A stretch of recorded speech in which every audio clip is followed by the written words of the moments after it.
पंकज बंदन पंकज सिमरो अंगद दुख निकंदन गुरु अमर दास हृदय नित त्याऊं हृदय श्री गुरु रामदास गुण गुरु अर्जन विघ्नन के नाशक विघ्नन श्री हरि गोविंद सुमत पर श्री हर राय नमो कर जोरी नमो श्री हर कृष्ण मनाऊं गुरु तेग बहादुर परम कृपाला परम कृपाला श्री गुरु गोविंद सिंह विशाला तरो तरा पर पुन पुन सीसा पुन पुन सीसा मंदो बार बार जगदीसा एक ओंकार सतगुरु प्रसाद सच हुए वाहिगुरु जी की फतेह है विनाशन सोए वाहिगुरु जी की फतेह है विनाशन सोए दोहरा अथ ज्ञान कांड सवैया छंद सत्यंग ज्ञान मनतंग ब्रह्म जो त्रमस याद वाक्य जी चार सर्वात्म ब्रह्म ब्रह्म सवतम अद्वितीय द्वैत नास्ति तार। वाहिगुरु जी का खालसा वाहिगुरु जी की फतेह। आओ गुरु प्यारे गुरु सवारे सतसंगी जनों, रोजाना की तरह पातशाह जी की अपार किरपा बख्शिश का सदका आप जी गुरु चरणों विखे हाजरियां लवा रहे हो। आओ लड़ीवार इतिहास की कथा विचार नाल जुड़ना करिए जी। आपां पिछले दिनी सरवण कर रहे सी कर्म कांड। कर्म का मतलब हुंदा है करना हत्थां नाल, कांड हुंदा है पाठ जां हिस्से। कर्म कांड की है? बुतां की पूजा करनी, मंदिरां विच मूर्तियां की पूजा करनी, मड़ियां वसाणियां की पूजा करनी, दीवे जगाउणे, लस्सी पाउणी आदि आदि, ये सब कर्म कांड च आ जांदा है। और कर्म कांड दे विच की है कि मनुख लग्या रहिंदा बस जिवें किसी ने पहलां कीता उवें गांह करी जांदे आ। अगे भाई साहब जी दसदे हन ज्ञान कांड, भाव ज्ञान दे हिस्से जां ज्ञान दा जिहड़ा भाग है वो की है। जिहड़ा गुरबाणी दा कारज है, गुरुआं दा कारज है, ये ज्ञान कांड है। जो ब्राह्मणां दी मत सी जां हिंदू मत सी वो कर्म कांड कहंदे आ उसनूं, को सतनाम। वैसे कांड दा असीं अर्थ कुछ होर भी कर लैने आ, फलाना दा कांड कर गया, वो माड़े कामां नूं कहंदे आ, विशे विकारां नूं भी कहंदे आ कांड कर गया। कांड का अर्थ पुराने समयां दे विच एक नावल छपिया करदे सीगे, उत्थे भी कांड शब्द लिखिया हुंदा सी। पहला कांड, दूजा कांड, तीजा कांड, चौथा कांड। वो की सीगा? अध्याय। कांड का अर्थ अध्याया भी है, पाठ भी है, हिस्सा भी है, नावल दे हिस्से। तो कर्म कांड की है? जो हत्थां दे नाल कीता जा रहा कर्म है। चाहे वो मंदिरां विच धूपां धकाउणियां, पूजा अर्चना करनी, मिट्टी दे जां पत्थर दे बुतां नूं धोना, फिर उन्हां नूं पूंजना, फिर उन्हां ते कपड़े वस्त्र आदि पाउणे, वो कर्म कांड च आ जांदा है शब्द। जिहड़ा गुरबाणी दा काम है, गुरबाणी सानूं ज्ञान कांड नाल जोड़दी है, ब्रह्म ज्ञान नाल जोड़दी है। ये सुरत दा ते शब्द दा काम। सुरत शब्द है जिहड़ा ज्ञान कांड है, इहदे विच खास चीज़ की है, ये आपां हुण आरंभ करके सरवण करदे हां। उस तो पहला अपनियां ते दासां दियां गुरु चरनां विच लवाओ हाजरियां। गुरु का बख्शिया फतेह का नारा करो बुलंद गज के आखो जी ਵਾਹਿਗੁਰੂ ਜੀ ਕਾ ਖਾਲਸਾ, ਵਾਹਿਗੁਰੂ ਜੀ ਕੀ ਫਤਿਹ। ਦੋਹਰਾ ਅਤ ਗਿਆਨ ਕਾਂਡ ਸਵਈਆ ਚੰਦ। ਭਾਈ ਸਾਹਿਬ ਜੀ ਕਹਿੰਦੇ ਆਓ ਹੁਣ ਗਿਆਨ ਦੀ ਗੱਲ ਕਰੀਏ। ਪਹਿਲਾਂ ਕਰਮਕਾਂਡ ਦੀ ਗੱਲ ਕੀਤੀ, ਪਿੱਛੇ ਆਪਾਂ ਹਿੰਦੂ ਮਤ ਦੇ ਬ੍ਰਾਹਮਣਾਂ ਨੂੰ ਵੀ ਉਪਦੇਸ਼ ਬਖਸ਼ਿਆ ਪਾਤਸ਼ਾਹ ਨੇ ਇਸ ਇਤਿਹਾਸ ਦੇ ਅਧਿਆਇ ਵਿੱਚ, ਇਸ ਇਤਿਹਾਸ ਵਿੱਚ ਸਿੱਖਾਂ ਨੂੰ ਵੀ ਗਿਆਨ ਬਖਸ਼ਿਸ਼ ਕੀਤਾ, ਸੰਸਾਰ ਨੂੰ ਗਿਆਨ ਬਖਸ਼ਿਸ਼ ਕੀਤਾ ਹੈ। ਤਾਂ ਜਿੱਥੇ ਹਿੰਦੂ ਮਤ ਨੇ ਬਰਮਾ ਵਿਸ਼ਨੂੰ ਮਹੇਸ਼ ਤਿੰਨ ਦੇਵਤੇ ਮੰਨੇ ਸੀ, ਉੱਥੇ ਗਿਆਨ ਕਾਂਡ ਵਿੱਚ ਇੱਕ ਪਰਮੇਸ਼ਰ ਮੰਨਿਆ। ਬਾਬੇ ਨਾਨਕ ਨੇ ਇੱਕ ਓੰਕਾਰ ਲਿਖ ਕੇ। ਤਾਂ ਭਾਈ ਸਾਹਿਬ ਜੀ ਅੱਜ ਗਿਆਨ ਕਾਂਡ ਵਿੱਚ ਕਹਿੰਦੇ ਹਨ, ਸਤਿਅੰਗ ਗਿਆਨ ਅਨੰਤੰ ਬ੍ਰਹਮ ਜੋ ਤਤਮਸ ਯਾਦ ਬਾਕੀ ਜੀ ਚਾਰ। ਸਤਿਅੰ ਗਿਆਨ, ਗਿਆਨ ਕਾਂਡ ਦਾ ਮਤਲਬ ਹੈ ਸੱਚਾ ਗਿਆਨ। ਮਨੰਤੰ ਬ੍ਰਹਮ, ਸੱਚਾ ਗਿਆਨ ਕੀ ਹੈ? ਸੱਚਾ ਗਿਆਨ ਹੈ ਕਿ ਸਾਰਿਆਂ ਵਿੱਚ ਬ੍ਰਹਮ ਨੂੰ ਜਾਣਨਾ। ਇਹ ਕਰਮਕਾਂਡ ਨਹੀਂ ਹੈ। ਇਸ ਸੁਰਤ ਨਾਲ ਸ਼ਬਦ ਨੂੰ ਸਮਝਣਾ ਹੈ, ਗਿਆਨ ਨੂੰ ਸਮਝਣਾ ਹੈ। ਘਟ ਘਟ ਮੈਂ ਹਰਜੂ ਬਸੈ, ਇਹ ਗਿਆਨ ਕਾਂਡ ਦੇ ਬਚਨ ਹਨ, ਕੁਰਬਾਨੀ ਦੇ ਬਚਨ ਹਨ। ਭਾਈ ਸਾਹਿਬ ਭਾਈ ਦਇਆ ਸਿੰਘ ਜੀ ਦੱਸ ਰਹੇ ਸੀ ਕਿ ਸੱਚਾ ਗਿਆਨ ਕੀ ਹੈ? ਮਨੰਤੰ ਬ੍ਰਹਮਾ, ਹਰ ਥਾਂ ਤੇ ਬ੍ਰਹਮਾ ਨੂੰ ਜਾਣਨਾ, ਬ੍ਰਹਮ ਨੂੰ ਜਾਣਨਾ, ਪਰਮੇਸ਼ਰ ਨੂੰ ਜਾਣਨਾ, ਜੋ ਤਤਵਸ ਆਦ ਵਾਕਿਆ, ਆਦ ਜੋ ਆਰੰਭਤਾ ਤੋਂ ਸਾਡਾ ਸਭ ਦਾ ਤੱਤ ਹੈ। ਚਾਹੇ ਉਹ ਤੱਤ ਕੀੜੀ ਵਿੱਚ ਆਇਆ, ਉਦੋਂ ਪਹਿਲਾਂ ਨਿੱਕੇ ਨਿੱਕੇ ਜਾਨਵਰਾਂ 'ਚ ਆਇਆ, ਉਹੀ ਤੱਤ ਅੱਗੇ ਚੱਲਦਾ ਚੱਲਦਾ ਸਾਡੇ ਸਰੀਰਾਂ ਤੱਕ ਪਹੁੰਚ ਗਿਆ, ਭਾਵ ਆਹ ਸਰੀਰ ਬਣ ਗਏ।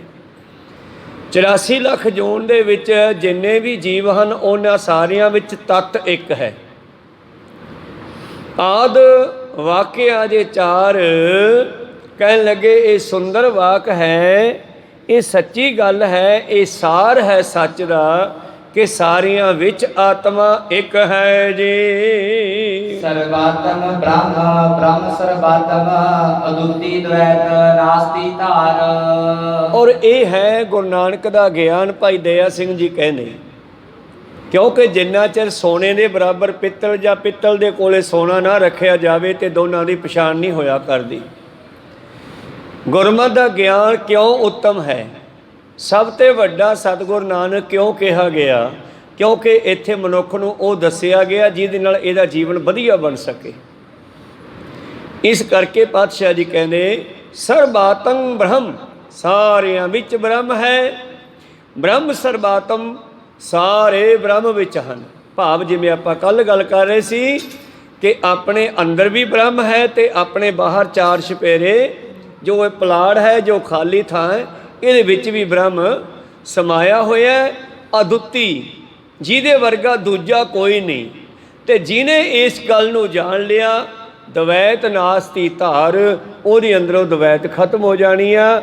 ਉਦਾਹਰਨ ਭਾਈ ਕਨ੍ਹਈਆ ਜੀ ਦੀ ਫਿਰ ਯਾਦ ਕਰ ਲਓ, ਉਹਨਾਂ ਵਿੱਚੋਂ ਦਵੈਤ ਖਤਮ ਹੋ ਗਈ ਜਦੋਂ ਉਹਨਾਂ ਨੇ ਸਾਰਿਆਂ ਵਿੱਚ ਬ੍ਰਹਮ ਨੂੰ ਜਾਣ ਕੇ ਸੇਵਾ ਕਰਦਿਆਂ ਹੋਇਆਂ, ਜਲ ਛਕਾਉਂਦਿਆਂ ਹੋਇਆਂ ਮੁਸਲਮਾਨ ਸਿਪਾਹੀਆਂ ਨੂੰ ਵੀ ਜਲ ਛਕਾਇਆ ਹੈ। ਸਤਿਅੰਗ ਗਿਆਨ ਅਨੰਤ ਆਤਮਾ ਬ੍ਰਹਮ ਏਕ ਅਦਵੈ ਨਿਰਧਾਰ।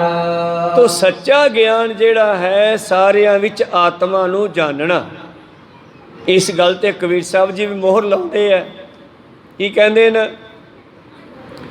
ਉਹ ਕਹਿੰਦੇ ਹਨ, ਸਤਵੀਂ ਤਿੱਥ ਵਿੱਚ ਸਾਤੈ ਸਤ ਕਰ ਬਾਚਾ ਜਾਣ, ਆਤਮਾ ਰਾਮ ਲੇਹੋ ਪਰਵਾਨ। ਮੰਨ ਲਓ ਸਾਰਿਆਂ ਵਿੱਚ ਹੀ ਆਤਮਾ ਰਾਮ ਹੈ। ਕਹੋ ਸਤਨਾਮ। ਸਾਧੂ ਲੋਕ ਆਤਮਾ ਰਾਮ ਕਹਿ ਦਿੰਦੇ ਆ। ਕਬੀਰ ਸਾਹਿਬ ਜੀ ਨੇ ਵੀ ਇੱਥੇ ਆਤਮਾ ਰਾਮ ਸ਼ਬਦ ਵਰਤਿਆ ਕਿ ਆਤਮਾ ਹੀ ਪਰਮਾਤਮਾ ਹੈ। ਇਹ ਸੱਚਾ ਗਿਆਨ ਹੈ। ਅਸਲ ਵਿੱਚ ਇਹ ਗੱਲ ਸਮਝਣ ਵਾਲੀ ਹੈ, ਮਨੰਤ ਆਤਮਾ, ਆਤਮਾ ਨੂੰ ਹੀ ਤੁਸੀਂ ਪਰਮਾਤਮਾ ਜਾਣਨਾ ਕਰੋ।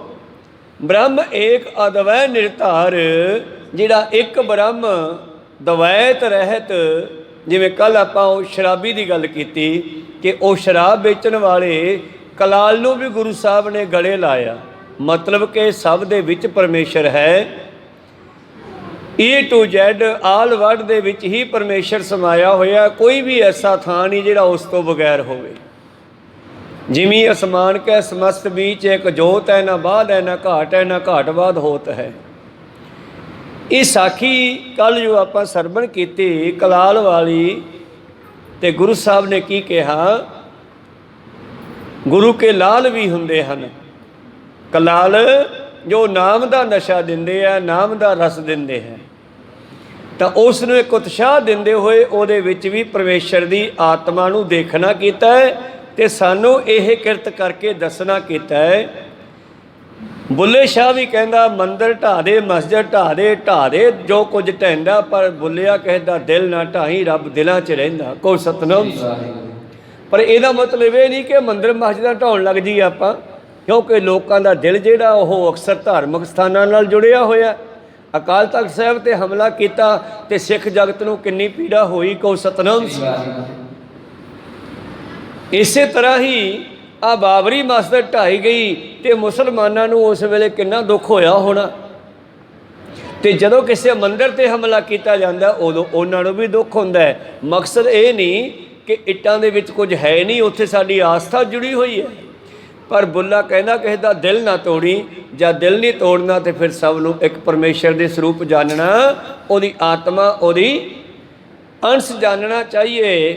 ਸਤਿਆ ਗਿਆਨ ਮਨੰਤ ਆਤਮਾ ਬ੍ਰਹਮ ਏਕ ਅਦਵੈ ਨਿਰਧਾਰ। ਇਹ ਵੀ ਸਤ ਹੈ, ਉਹ ਵੀ ਸਤ ਹੈ, ਉਹ ਵੀ ਗਿਆਨ ਹੈ, ਇਹ ਵੀ ਗਿਆਨ ਹੈ।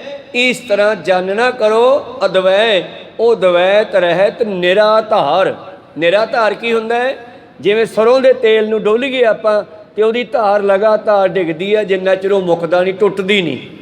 ਇਸੇ ਤਰ੍ਹਾਂ ਪਰਮੇਸ਼ਰ ਸਾਡੇ ਅੰਦਰ ਤੀਹੋ ਕਾਲ 24 ਘੰਟੇ ਚੱਤੋ ਪੈਰ ਸੱਤੇ ਦਿਨ ਹਰ ਮਿੰਟ ਹਰ ਸਕਿੰਟ ਸਾਡੇ ਅੰਦਰ ਲਗਾਤਾਰ ਚੱਲ ਰਿਹਾ ਹੈ। ਕਹੋ ਸਤਨਾਮ।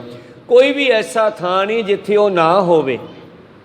ਜਿਸ ਤਰ੍ਹਾਂ ਇੱਕ ਸਾਧੂ ਨੇ ਆਪਣੇ ਦੋ ਸੇਵਕਾਂ ਨੂੰ ਪਰਖਣ ਵਾਸਤੇ ਉਹਨਾਂ ਨੂੰ ਦੋ ਪੰਛੀ ਫੜਾ ਦਿੱਤੇ, ਬਈ ਮੈਂ ਦੇਣੀ ਆ ਗੁਰਤਾ ਗੱਦੀ, ਤੇ ਆ ਦੋ ਪੰਛੀ ਲੈ ਜਾਓ, ਇਹਨਾਂ ਨੂੰ ਉੱਥੇ ਮਾਰ ਕੇ ਲਿਆਇਓ ਜਿੱਥੇ ਕੋਈ ਵੇਖਦਾ ਨਾ ਹੋਵੇ।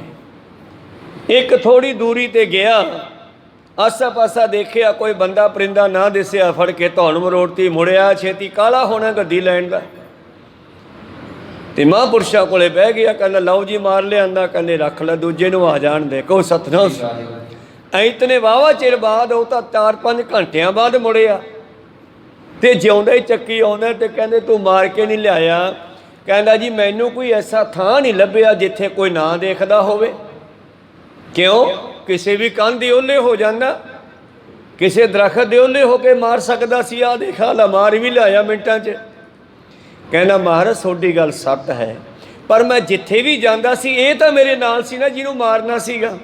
ਇਹ ਮੈਨੂੰ ਦੇਖਦਾ ਸੀ, ਮੈਂ ਇਹਨੂੰ ਦੇਖਦਾ ਸੀ, ਫਿਰ ਉਹ ਕਿਹੜਾ ਥਾਂ ਲੱਭਾਂ ਜਿੱਥੇ ਕੋਈ ਦੇਖਦਾ ਨਾ ਹੋਵੇ। ਕੋ ਸਤਨਾਮ। ਕਹਿੰਦੇ ਤੂੰ ਹੀ ਚਾਹੀਦਾ, ਆ ਜਾ, ਤੇਰੇ ਵਰਗੀ ਸੋਚ ਹੀ ਚਾਹੀਦੀ ਹੈ ਕਿ ਸਾਰਿਆਂ ਵਿੱਚ ਪਰਮੇਸ਼ਰ ਦਾ ਵਾਸਾ ਹੈ। ਘਟ ਘਟ ਮੈਂ ਹਰ ਜੋ ਵਸੈ ਸੰਤਨ ਕਹਿਓ ਪਕਾਰ। ਸਤਿਗੁਰਾਂ ਨੇ ਵੀ ਗੁਰਤਾ ਗੱਦੀ ਦੇਣ ਵੇਲੇ ਬਹੁਤ ਪ੍ਰੀਖਿਆ ਲਈ ਆ। ਅਮਰਦਾਸ ਜੀ ਦੇ ਦੋ ਜਵਾਈ ਆ, ਭਾਈ ਰਾਮਾ ਤੇ ਭਾਈ ਜੇਠਾ। ਉਹਨਾਂ ਦੇ ਜੀਵਨ ਆਪ ਦੇਖੇ ਨਾ ਤੇ ਸੰਗਤਾਂ ਨੂੰ ਵੀ ਜੱਜਮੈਂਟ ਕਰਵਾਇਆ। ਔਰ ਰਾਮਦਾਸ ਪਾਤਸ਼ਾਹ ਜੀ ਦੇ ਅੱਗੇ 2-3 ਪੁੱਤਰ ਹਨ, ਉਹਨਾਂ ਨੇ ਵੀ ਜੱਜਮੈਂਟ ਕਰਵਾਈ ਕਿ ਪਿਰਥੀ ਦਾ ਜੀਵਨ ਕਿਹੋ ਜਿਹਾ ਤੇ ਅਰਜਨ ਦੇਵ ਜੀ ਦਾ ਕਿਹੋ ਜਿਹਾ। ਕੋ ਸਤਨਾਮ। ਤੋ ਖੈਰ ਮਨੋਵਿਰਤੀਆਂ ਉੱਥੇ ਰੱਖੀਏ। ਅਦਵੈ ਲਗਾਤਾਰ ਉਹ ਪਰਮੇਸ਼ਰ ਸਾਰਿਆਂ ਵਿੱਚ ਵਸਦਾ ਹੈ। ਜਿਸ ਤਰ੍ਹਾਂ ਬ੍ਰਾਹਮਣਾਂ ਨੇ ਆਪਣੇ ਸਮੇਂ ਸਤਿਗੁਰਾਂ ਦੇ ਆਉਣ ਤੋਂ ਪਹਿਲਾਂ ਬੜਾ ਹੀ ਇਹ ਗੱਲ ਫੈਲਾਈ ਹੋਈ ਸੀ ਕਿ ਪਰਮੇਸ਼ਰ ਜਿਹੜਾ ਕੇਵਲ ਬ੍ਰਾਹਮਣਾਂ ਵਿੱਚ ਹੈ, ਬਾਕੀ ਸਾਰੇ ਸ਼ੂਦਰ ਹਨ, ਇਹ ਮੰਦਰਾਂ ਵੀ ਨਹੀਂ ਜਾ ਸਕਦੇ। ਕੋ ਸਤਨਾਮ। ਦੁਨੀਆ ਨੂੰ ਧਾਰਮਿਕ ਸਥਾਨਾਂ ਤੋਂ ਦੂਰ ਕੀਤਾ ਹੋਇਆ ਸੀ, ਬਲਕਿ ਉਹਨਾਂ ਨੂੰ ਕਹਿੰਦੇ ਵੀ ਤੁਹਾਨੂੰ ਤਾਂ ਰਾਮ ਕਹਿਣ ਦਾ ਵੀ ਹੱਕ ਨਹੀਂ। ਇੱਥੋਂ ਤੱਕ ਕਿ ਜੇ ਕੋਈ ਰਾਮ ਜੀਭ ਨਾਲ ਕਹਿ ਦਿੰਦਾ ਉਹਦੀ ਜੀਭ ਕੱਟ ਦਿੰਦੇ, ਤੇ ਜੇ ਕੋਈ ਸੁਣ ਲੈਂਦਾ ਕਿਤੇ ਉਹਨਾਂ ਦੇ ਕੰਨ ਵਿੱਚ ਛਿੱਕਾ ਢਾਲ ਕੇ ਪਾ ਦਿੰਦੇ। ਐਸੀ ਮਾੜੀ ਹਾਲਤ ਗੁਰੂਆਂ ਦੀ ਆਉਣ ਤੋਂ ਪਹਿਲਾਂ ਸੀ। ਭਗਤਾਂ ਦੀ ਬਾਣੀ ਵਿੱਚੋਂ ਸਾਨੂੰ ਇਹ ਗੱਲਾਂ ਲੱਭਦੀਆਂ क्योंकि रविदास भगत जी के नाल भी बड़े टाकरे होए उन्हां कर्म कांडियां नालों। कर्म कांडी सीगे, ज्ञान कांडी नहीं सी, उन्हां दे अंदर कर्म कांड सीगा। तो इस करके गुरु प्यारिओ भगतां ने उन्हां दे नाल बड़ी जद्दोजहद कीती। उन्हां दी बाणी भी सब कुछ भरिया पिया। जिवें कबीर साहब जी का वचन है, तुम कत ब्राह्मण हम कत शूद, हम कत लोहू तुम का दूध। तू किवें ब्राह्मण है, असी किवें शूदर हाँ, कोई फर्क कढ़ के विखा तेरे च ते मेरे च। कि तेरियां नाड़ां विच दुध वगदा है, भी साडियां नाड़ां च खून वगदा है। कि तेरा होर जम्मण का ढंग है, मेरा होर जन्म लैण का ढंग है। जो तू ब्राह्मण ब्राह्मणी जाया तो आन बाट काहे नहीं आया। तू भी माँ के पेटों जम्मिया, मैं भी माँ के पेटों जम्मिया।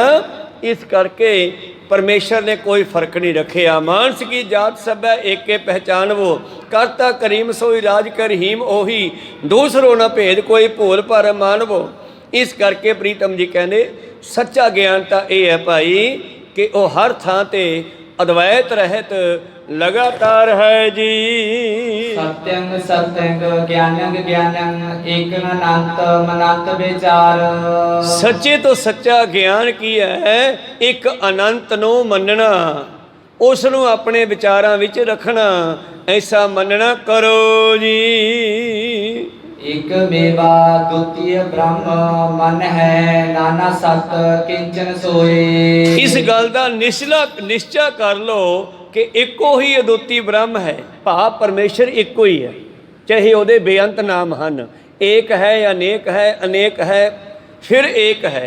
सब आपो अपने आस्था मुताबक, सोच मुताबक ਜਾਂ धर्म के मुताबक है उस परमेश्वर के नाम लेंदे है। पर सब दी जीव आत्मा अखीर वेले एको ही हस्ती परमेश्वर कोले जावेगी। और राम भी कह सकते हैं, कोई गॉड कह सकता है, कोई अल्लाह कह सकता है, असीं वाहिगुरू कहते हैं। तो गुरुआं ने सानों ज्ञान कांड दिता है, ना कि कर्म कांड विच लाया है। इस करके पातशाह कहते दुविधा न पढ़ो हर बिन होर न पूजो, मढ़ै मसान न जाई, तृष्णा राच न पर कर जावा, तृष्णा नाम बुझाई। कदों बुझी? जदों ज्ञान होया। अखी वेखन रजियां बहु रंग तमाशे, कन न रजे राग सुन रोवण ते हासे। इस तरह ही सादी जीव न रजिया कर भोग विलासे। ये सारे रजदे नहीं ते रजे कदों? जदों तृप्त भई सच भोजन खाया, जदों गुरु ने ज्ञान बख्शिया। ज्ञान तो बाद ही बंदा संतोख विच आया, सबर च आया, संकोच विच आया। नहीं तो भाखे अपख सब खाए, जो टक्कर गया वही खाई जाता सी। को सतनाम ज्ञान दे नाल ही इहनूं सोझी आई कि खान चीज़ है कि नहीं खान चीज़, की करन जोग है कि नहीं करन जोग। वो है ज्ञान कांड, वो है पवित्र गुरबाणी दीयां विचारां। प्रीतम जी कहंदे जदों मैनूं गुरु ने ज्ञान दिता, मैं तुहानूं भी दसदा, एक मेवा द्वितीयं ब्रह्म नहीं, बस उस एक नूं ही हिरदे विच वसा लो। नाना सत किंचित सोए। इस गल नूं रंचक मात्र भी झूठ नहीं मनना। घट घट में हर जू वसै। एक है अनेक है, अनेक है फिर एक है। वो अनेका होके भी एक है। नाना सत इन्ना भी उसनों झूठ नहीं मनना। किंचित सोए भोरा रति मात्र भी। कर्म उपासन दो विवर्जित, पुरख साधे ते वर्जित होए। कर्म अते उपासना दोहां दी मनाई है। कर्म कांड तो भी सानू बाहर कढ़ दिता। उपासना जिहड़ी पूजा अर्चना आदि वो भी बंद करवा के सतगुरां ने सानू केवल ते केवल उस पुरख दी परमेश्वर दी साधना ते लाया। उहदे नाल ध्यान जोड़न दी गल कही है। कर्म कांड बंद करा के सब कुछ वर्जित करके पातशाह जी कहते उस साधना विच ये सब कुछ वर्जित है। इस चीज़ की लोड़ नहीं है सानू। सिख कोई इन्हां कर्म कांडां विच ना फसे, पूजा अर्चना आदि दे विच ना फसे। इस करके जिहड़ा मेरा सिख है केवल ते केवल अकाल पुरख दे नाल अपना ध्यान जोड़ना करे जी। केवल ज्ञान मात्र ही तिसत, ज्ञान कांड को लक्षण जोए। केवल ते केवल ज्ञान मात्र ਗਿਆਨੈ ਕਾਰਨ ਕਰਮ ਅਭਿਆਸ, ਗਿਆਨ ਭਇਆ ਤੋਂ ਕਰਮ ਹੈ ਨਾਸ। ਬਾਣੀ ਦਾ ਬਚਨ ਹੈ। ਤੁਸੀਂ ਜੋ ਵੀ ਕਰਮ ਕਰਦੇ ਹੋ ਉਸ ਦੀ ਜਾਣਕਾਰੀ ਲੈਣ ਵਾਸਤੇ ਕਰਦੇ ਹੋ, ਪਰ ਜਦੋਂ ਉਹਦਾ ਗਿਆਨ ਹੋ ਗਿਆ ਤੁਸੀਂ ਉਹ ਕਰਮ ਛੱਡ ਦਿੱਤੇ। ਤੇ ਪਾਤਸ਼ਾਹ ਜੀ ਨੇ ਇਸੇ ਕਰਕੇ ਕਹਿ ਦਿੱਤਾ ਬਾਣੀ 'ਚ, ਭਗਤਾਂ ਦੀ ਬਾਣੀ 'ਚ, ਗਿਆਨੈ ਕਾਰਨ ਕਰਮ ਅਭਿਆਸ, ਗਿਆਨ ਭਇਆ ਤੋਂ ਕਰਮੈ ਨਾਸ। ਜਦ ਗਿਆਨ ਹੋ ਗਿਆ ਕਿ ਉਹ ਤਾਂ ਸਾਰਿਆਂ ਦੇ ਵਿੱਚ ਹੈ। ਜਿਸ ਤਰ੍ਹਾਂ ਭਗਤ ਨਾਮਦੇਵ ਜੀ ਦੀ ਗੱਲ ਕਰੀਏ, ਸ਼ੁਰੂਆਤ ਦੀ ਭਗਤੀ ਉਹਨਾਂ ਦੀ ਵੀ ਕ੍ਰਿਸ਼ਨ ਜੀ ਦੀ ਪੂਜਾ ਅਰਚਨਾ ਹੈ।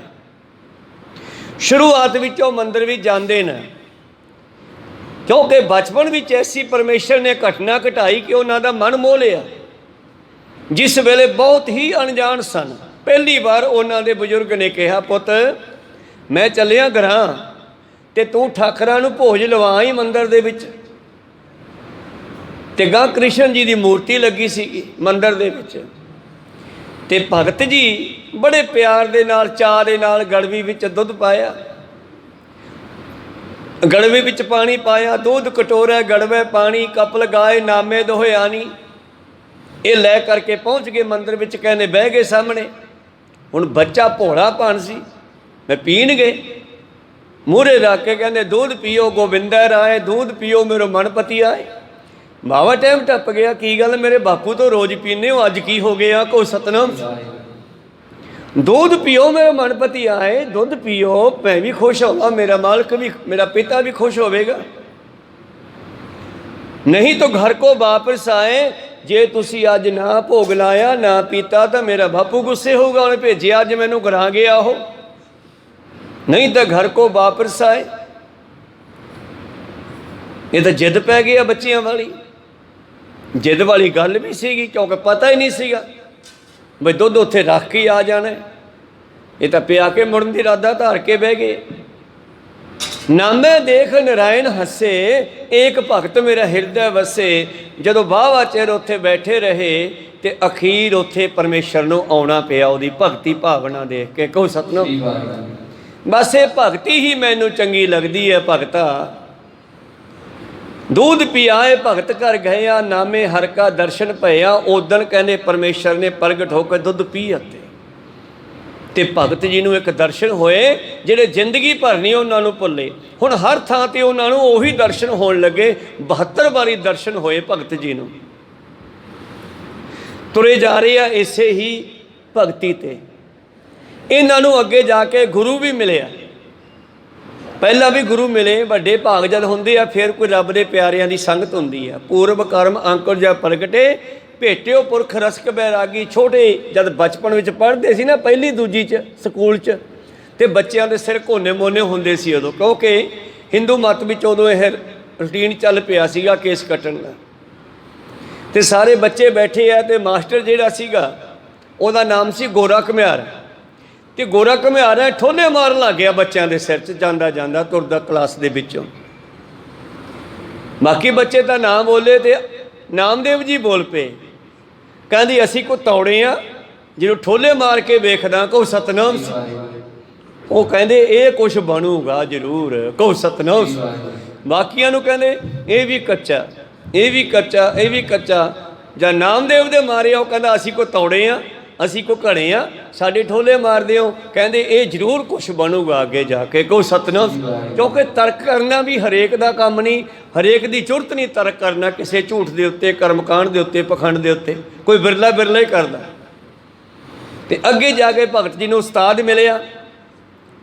ਇੱਕ ਦਿਨ ਮੰਦਰ ਵਿੱਚ ਗਏ ਤੇ ਜਿਹੜਾ ਉਹਨਾਂ ਦਾ ਉਸਤਾਦ ਸੀ ਉਸਨੇ ਸੋਚਿਆ ਵੀ ਇਹ ਭਗਤ ਨੂੰ ਹੁਣ ਮੈਂ ਮੂਰਤੀ ਪੂਜਾ 'ਚੋਂ, ਸਰਗੁਣ ਦੀ ਭਗਤੀ 'ਚੋਂ ਕੱਢ ਕੇ ਨਿਰਗੁਣ ਦੀ ਭਗਤੀ 'ਚ ਪਾਵਾਂ, ਪਰਮੇਸ਼ਰ ਨਾਲ ਜੋੜਾਂ। ਬਹੁਤ ਚਿਰ ਹੋ ਗਿਆ ਇਹਨੂੰ ਹੁਣ ਆਉਂਦੇ ਨੂੰ। ਤੇ ਜਾਣ ਬੁੱਝ ਕੇ ਕ੍ਰਿਸ਼ਨ ਜੀ ਦੀ ਜਿਹੜੀ ਪੈਰ ਸੀਗਾ ਮੂਰਤੀ ਦਾ, ਉਹ ਤੇ ਪੈਰ ਧਰ ਕੇ ਖੜ ਗਏ। ਤੇ ਨਾਮਦੇਵ ਜੀ ਅੰਦਰ ਵੜੇ, ਕਹਿੰਦੇ ਉਹ ਮਹਾਰਾਜਾ ਕੀ ਕਰੀ ਜਾਂਦੇ ਹੋ? ਕਹਿੰਦੇ ਕਿਉਂ, ਕੀ ਹੋ ਗਿਆ? ਤੁਸੀਂ ਮਹਾਰਾਜ ਤੇ ਕ੍ਰਿਸ਼ਨ ਦੀ ਮੂਰਤੀ ਤੇ ਪੈਰ ਧਰਿਆ। ਉਹ ਕਹੇ ਤੂੰ ਰੋਜ਼ ਹੀ ਧਰਦਾ, ਮੈਂ ਤਾਂ ਅੱਜ ਹੀ ਧਰਿਆ। ਕੋ ਸਤ, ਮੈਂ ਕਿੱਥੇ ਧਰਦਾ? ਕਹਿੰਦੇ ਸੋਚ ਇਹ ਮੂਰਤੀ ਬਣੀ ਕਾਹਦੀ ਆ? ਕਹਿੰਦਾ ਪੱਥਰ ਘੜ ਕੇ ਬਣਾਈ ਆ। ਕਹਿੰਦੇ ਜਿਹੜੀਆਂ ਪੌੜੀਆਂ ਉਹ ਕਾਹਦੀਆਂ? ਕਹਿੰਦੇ ਉਹ ਵੀ ਪੱਥਰ ਦੀਆਂ। ਤੇ ਜੇ ਉਹਨਾਂ ਪੌੜੀਆਂ ਨੂੰ ਘੜ ਦਈਏ ਫਿਰ ਕੀ ਬਣ ਜੂਗਾ? ਕਹਿੰਦੇ ਮੂਰਤੀ ਬਣ ਜੂਗੀ। ਫਿਰ ਕਹਿੰਦੇ ਜੇ ਇਹ ਦਿਓ ਤਾਂ ਉਹ ਵੀ ਦੇਵਾ ਕਹੈ ਨਾਮ ਦਿਓ ਹਮ ਹਰ ਕੀ ਸੇਵਾ। ਅਸੀਂ ਮੂਰਤੀ ਪੂਜਾ ਤੋਂ ਉੱਚੀ ਉੱਠ ਕੇ ਉਸ ਅਕਾਲ ਪੁਰਖ ਨਾਲ ਜੁੜਨਾ। ਉਸ ਦਿਨ ਤੋਂ ਗਿਆਨ ਦਿੱਤਾ ਫਿਰ ਨਿਰਗੁਣ ਸਰੂਪ ਪਰਮੇਸ਼ਰ ਦਾ, ਜਿਹੜਾ ਸਾਡੇ ਸਾਰਿਆਂ 'ਚ ਸੂਖਮ ਹੋ ਕੇ ਰਮਿਆ ਹੋਇਆ। ਤੇ ਅੱਗੇ ਜਾ ਕੇ ਫਿਰ ਇੱਕ ਦਿਨ ਉਹਨਾਂ ਨੇ ਸਲਾਹ ਬਣਾਈ ਵੀ ਪਰਮੇਸ਼ਰ ਨੂੰ ਖੁਸ਼ ਕਰੀਏ ਆਪਾਂ, ਅੱਜ ਮਹਾਰਾਜ ਨੂੰ ਨਾ ਕੋਈ ਸੇਵਾ ਕਰਕੇ ਖੁਸ਼ ਕਰੀਏ। ਤੇ ਸਲਾਹ ਬਣਾਈ ਵੀ ਇੱਦਾਂ ਕਰਦੇ ਹਾਂ ਬਈ ਇਹਨਾਂ ਨੂੰ ਪਾਣੀ ਲਿਆ ਕੇ ਇਸ਼ਨਾਨ ਕਰਾਉਣੇ ਆ। ਪਹਿਲਾਂ ਉਹ ਨਦੀ ਤੋਂ ਪਾਣੀ ਲੈਣ ਗਿਆ ਤੇ ਉਹਦੇ ਵਿੱਚ ਡੱਡੂ ਮੱਛੀਆਂ ਜਾਨਵਰ 42 ਲੱਖ ਜੀ ਜਲ ਮੈਂ ਹੋਤੇ, ਪਾਣੀ ਤੇ ਜੂਠਾ ਹੋ ਗਿਆ। ਮੈਂ ਕਿਵੇਂ ਸੇਵਾ ਕਰਾਂ ਹੁਣ ਕ੍ਰਿਸ਼ਨ ਦੀ, ਬੀਠਲ ਦੀ? ਬੀਠਲ ਕਹਿੰਦੇ ਸੀ। ਮੈਂ ਹੁਣ ਕਿਵੇਂ ਸੇਵਾ ਕਰਾਂ? ਵਾਪਸ ਆ ਗਏ। ਕਹਿੰਦੇ ਹੁਣ ਹੋਰ ਕੀ ਸੇਵਾ ਕਰ ਸਕਦੇ ਆ? ਕਹਿੰਦੇ ਫੁੱਲ ਲੈ ਕੇ ਆਉਣੇ ਆ, ਫੁੱਲਾਂ ਦੀ ਮਾਲਾ ਬਣਾ ਕੇ ਚੜਾ ਦਿਆਂਗੇ। ਜਦ ਫੁੱਲ ਤੋੜਨ ਗਏ ਤੇ ਉਹਨਾਂ ਫੁੱਲਾਂ ਦੇ ਉੱਤੇ ਭੌਰੇ ਤਿਤਲੀਆਂ ਸੁੰਘਦੇ ਫਿਰਦੇ ਆ। ਉੱਥੇ ਫਿਰ ਸ਼ੰਕਾ ਹੋ ਗਿਆ ਕਿ ਇਹ ਤਾਂ ਝੂਠੇ ਕਰਤੇ ਇਹਨਾਂ ਨੇ। ਪਹਿਲੇ ਵਾਸ ਲਈ ਹੈ ਭਵਰੇ ਬੀਠਲ ਪਹਿਲਾ ਕਾਇ ਕਰੋ, ਬੀਠਲ ਨੂੰ ਕਿਵੇਂ ਖੁਸ਼ ਕਰਾਂ? ਫਿਰ ਕਹਿੰਦੇ ਚਲੋ ਦੁੱਧ ਚੋ ਕੇ ਖੀਰ ਬਣਾਉਣੀ ਆ, ਖੀਰ ਦਾ ਭੋਗ ਲਵਾ ਦਿਆਂਗੇ। ਜਦ ਦੁੱਧ ਚੋਣ ਲੱਗੇ ਤੇ ਪਹਿਲਾਂ ਬੱਛਾ ਛੱਡਣਾ ਪੈਂਦਾ। ਕਹਿੰਦੇ ਪਹਿਲੇ ਦੁੱਧ ਬਟਾਰਿਓ ਬਛੜੇ, ਇਹ ਵੀ ਝੂਠਾ ਹੋ ਗਿਆ। ਫਿਰ ਸੋਚਾਂ 'ਚ ਡੁੱਬ ਗਏ। ਫਿਰ ਉਹਨਾਂ ਦੇ ਗੁਰੂ ਦੀ ਗੱਲ ਯਾਦ ਆਈ। ਕਹਿੰਦੇ ਉਹ ਹਰ ਥਾਂ 'ਤੇ ਉਹੀ ਵਸਦਾ। ਉਹ ਅਣਘੜੇ ਪੱਥਰਾਂ ਵਿੱਚ ਵੀ ਹੈ, ਉਹ ਘੜੀਆਂ ਹੋਈਆਂ ਮੂਰਤੀਆਂ ਵਿੱਚ ਵੀ ਹੈ, ਉਹ ਇਹਨਾਂ ਸਰੀਰਾਂ ਦੇ ਵਿੱਚ ਵੀ ਹੈ, ਉਹ ਅਨਪੜ੍ਹਾਂ ਵਿੱਚ ਵੀ ਹੈ, ਉਹ ਪੜ੍ਹਿਆਂ ਲਿਖਿਆਂ ਵਿੱਚ ਵੀ ਹੈ। ਕੋਈ ਸਤਿਨਾਮ, ਉਹ ਸਾਰੇ ਥਾਵਾਂ 'ਤੇ ਵਸਦਾ। ਫਿਰ ਉੱਠ ਕੇ ਆਪ ਹੀ ਨੱਚਣ ਲੱਗੇ। ਜਾ ਨਾਮਿਆ ਭੁੱਲ ਗਿਆ ਸੀ ਤਾਂ ਗੁਰੂ ਦੀ ਗੱਲ। ਈਬੈ ਬੀਠਲ ਉਬੈ ਬੀਠਲ, ਬੀਠਲ ਬਿਨ ਸੰਸਾਰ ਨਹੀਂ, ਥਾਂ ਥਨੰਤਰ ਨਾਮਾ ਪ੍ਰਮੈ, ਪੂਰ ਰਹਿਓ ਤੂੰ ਸਰਮ ਨਹੀਂ।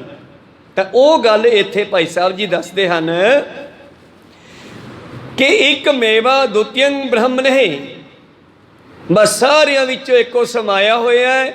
ਇਹਦੇ ਵਿੱਚ ਕੋਈ ਵੀ ਰਿੰਚਕ ਮਾਤਰ ਰਾਈ ਮਾਤਰ ਵੀ ਝੂਠ ਨਹੀਂ ਹੈ।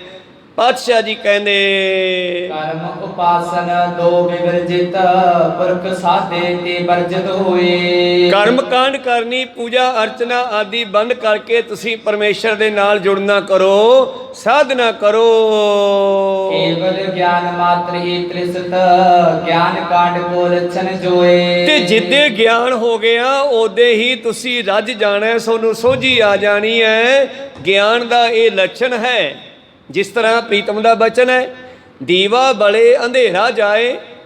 ਹਨੇਰਾ ਭਾਵੇਂ 20 ਸਾਲਾਂ ਦੀ ਸਵਾਤ ਬੰਦ ਹੋਵੇ, 20 ਸਾਲਾਂ ਦਾ ਹਨੇਰਾ ਹੈ, ਤੁਸੀਂ ਉਹਨੂੰ ਭਜਾ ਨਹੀਂ ਸਕਦੇ। ਤੇ 20 ਸਾਲਾਂ 'ਚ ਕੋਈ ਹਨੇਰਾ ਬਹੁਤਾ ਤਕੜਾ ਵੀ ਨਹੀਂ ਹੋ ਗਿਆ। ਪਰ ਜਿਹੜੀ ਜੁਗਤੀ ਨਾਲ ਭੱਜੂਗਾ ਉਹ ਜੁਗਤੀ ਬਿਨਾਂ ਉਹ ਭੱਜਦਾ ਵੀ ਨਹੀਂ। ਭਾਵੇਂ ਡਾਂਗਾ ਮਾਰੀ ਚੱਲੇ, ਉਸ ਸਵਾਤ ਦੇ ਵਿੱਚ ਵੜ ਕੇ ਵੀ ਨਿਕਲ ਬਾਹਰ। ਕਹੋ ਸਤਿਨਾਮ। ਕੀ ਕਰਨਾ ਪਊਗਾ ਫਿਰ? ਉੱਥੇ ਦੀਵਾ ਜਗਾਉਣਾ ਪਊਗਾ। 1 ਮਿੰਟ ਵਿੱਚ ਭੱਜ ਜਾਣਾ 20 ਸਾਲਾਂ ਦਾ ਹਨੇਰਾ। ਸਾਡਾ ਜਨਮਾਂਤਰਾਂ ਦੀ ਅਗਿਆਨਤਾ ਜਿਹੜੀ ਹੈ ਉਹ ਗੁਰੂ ਦੇ ਗਿਆਨ ਨਾਲ ਭੱਜ ਜਾਣੀ ਹੈ। ਦੀਵਾ ਬਲੇ ਅੰਧੇਰਾ ਜਾਏ, ਵੇਦ ਪਾਠ ਮਤ ਪਾਪਾਂ ਖਾਏ, ਉਗਵੇ ਸੂਰ ਨਾ ਜਾਪੇ ਚੰਦ। ਸੂਰਜ ਚੜ੍ਹਦਿਆਂ ਚੰਦਰਮਾ ਤਾਰੇ ਦਿਖਾਈ ਦੇਣੋਂ ਹਟ ਜਾਂਦੇ ਆ। ਜੈ ਗਿਆਨ ਪ੍ਰਗਾਸ ਅਗਿਆਨ ਮਿਨੰਤ, ਜਿੱਥੇ ਗਿਆਨ ਦਾ ਪ੍ਰਕਾਸ਼ ਹੋ ਗਿਆ ਉੱਥੇ ਅਗਿਆਨਤਾ ਦਾ ਹਨੇਰਾ ਭੱਜ ਗਿਆ। ਇਸ ਕਰਕੇ ਕੇਵਲ ਗਿਆਨ ਮਾਤਰ ਹੀ ਤ੍ਰਿਸ਼ਟਤ, ਗਿਆਨ ਹੁੰਦਿਆਂ ਹੀ ਗਿਆਨ ਕਾਂਡ ਕੋ ਲੱਛਣ ਸੋਏ। ਗਿਆਨ ਆਪਣੇ ਲੱਛਣ ਵਿਖਾ ਦਿੰਦਾ ਹੈ। ਜਦੋਂ ਗਿਆਨ ਹੁੰਦਾ ਹੈ, ਸਤਿਗੁਰ ਨਾਨਕ ਪ੍ਰਗਟਿਆ, ਮਿੱਟੀ ਧੁੰਦ ਜਗ ਚਾਨਣ ਹੋਆ। ਜਿਉਂ ਕਰ ਸੂਰਜ ਨਿਕਲਿਆ, ਤਾਰੇ ਛਪ ਅੰਧੇਰ ਭਲੋਆ। ਸਿੰਘ ਬੁੱਕੈ ਮਿਰਗਾਵਲੀ ਭੰਨੀ ਜਾਏ, ਨਾ ਧੀਰ ਧਰੋਆ। ਕਲ ਵਿੱਚ ਗੁਰਮੁਖ ਪ੍ਰਗਟ ਹੋਆ। ਤਾਂ ਬਾਬੇ ਨਾਨਕ ਦੇ ਆਉਣ ਨਾਲ ਕੀ ਹੋਇਆ? ਅਗਿਆਨਤਾ ਇਉਂ ਭੱਜਣ ਲੱਗੀ ਜਿਵੇਂ ਸ਼ੇਰ ਦੇ ਗਰਜਨ ਕਰਕੇ ਜੰਗਲੀ ਜਾਨਵਰ ਭੱਜ ਲੈਂਦੇ ਆ, ਜਿਵੇਂ ਸੂਰਜ ਦੇ ਚੜ੍ਹਨ ਕਰਕੇ ਹਨੇਰਾ ਭੱਜ ਜਾਂਦਾ। ਇੱਕ ਦਿਨ ਹਨੇਰੇ ਨੇ ਸ਼ਿਕਾਇਤ ਕੀਤੀ ਜਾ ਕੇ ਰੱਬ ਕੋਲੇ, ਕਹਿੰਦਾ ਜੀ ਇਹਨੂੰ ਸਮਝਾਓ, ਇਹ ਚਾਨਣ ਮੇਰੇ ਮਗਰੀ ਪਿਆ ਰਹਿੰਦਾ। ਕਹੋ ਸਤਿਨਾਮ। ਤੇ ਜਦ ਕਹਿੰਦੇ ਪਰਮੇਸ਼ਰ ਨੇ ਸੱਦਿਆ ਚਾਨਣ ਨੂੰ, ਹਾਂ ਬਈ ਤੇਰੀ ਸ਼ਿਕਾਇਤ ਆਈ ਆ, ਤੂੰ ਸੂਰਜ ਹਨੇਰੇ ਮਗਰ ਪਿਆ ਰਹਿੰਦਾ। ਕਹਿੰਦਾ ਜੀ ਹਨੇਰਾ ਕਹੋ ਨਾ, ਮੈਂ ਤਾਂ ਵੇਖਿਆ ਨਹੀਂ ਕਿੱਥੇ ਰਹਿੰਦਾ ਉਹ, ਕਿਉਂਕਿ ਜਦੋਂ ਚਾਨਣ ਹੁੰਦਾ ਉਹ ਹਨੇਰਾ ਭੱਜ ਜਾਂਦਾ। ਕਹੋ ਸਤਿਨਾਮ ਸ੍ਰੀ। ਇਸ ਕਰਕੇ ਸਤਿਗੁਰਾਂ ਦੇ ਆਉਣ ਦੇ ਨਾਲ ਜਿਹੜਾ ਦੁਨੀਆ ਵਿੱਚ ਅਗਿਆਨਤਾ ਦਾ ਹਨੇਰਾ, ਜਿਹੜੀ ਅਗਿਆਨਤਾ ਦੀ ਮੱਸਿਆ ਫੈਲੀ ਹੋਈ ਸੀ, ਸੱਚ ਕੂੜ ਅਮਾਵ ਸੱਚ ਚੰਦਰਮਾ, ਸੱਚ ਦਾ ਹਨੇਰਾ ਸੀਗਾ, ਕੂੜ ਦੀ ਮੱਸਿਆ ਸੀ, ਸੱਚ ਦਾ ਚੰਦਰਮਾ ਛੁਪ ਚੁੱਕਿਆ ਸੀਗਾ।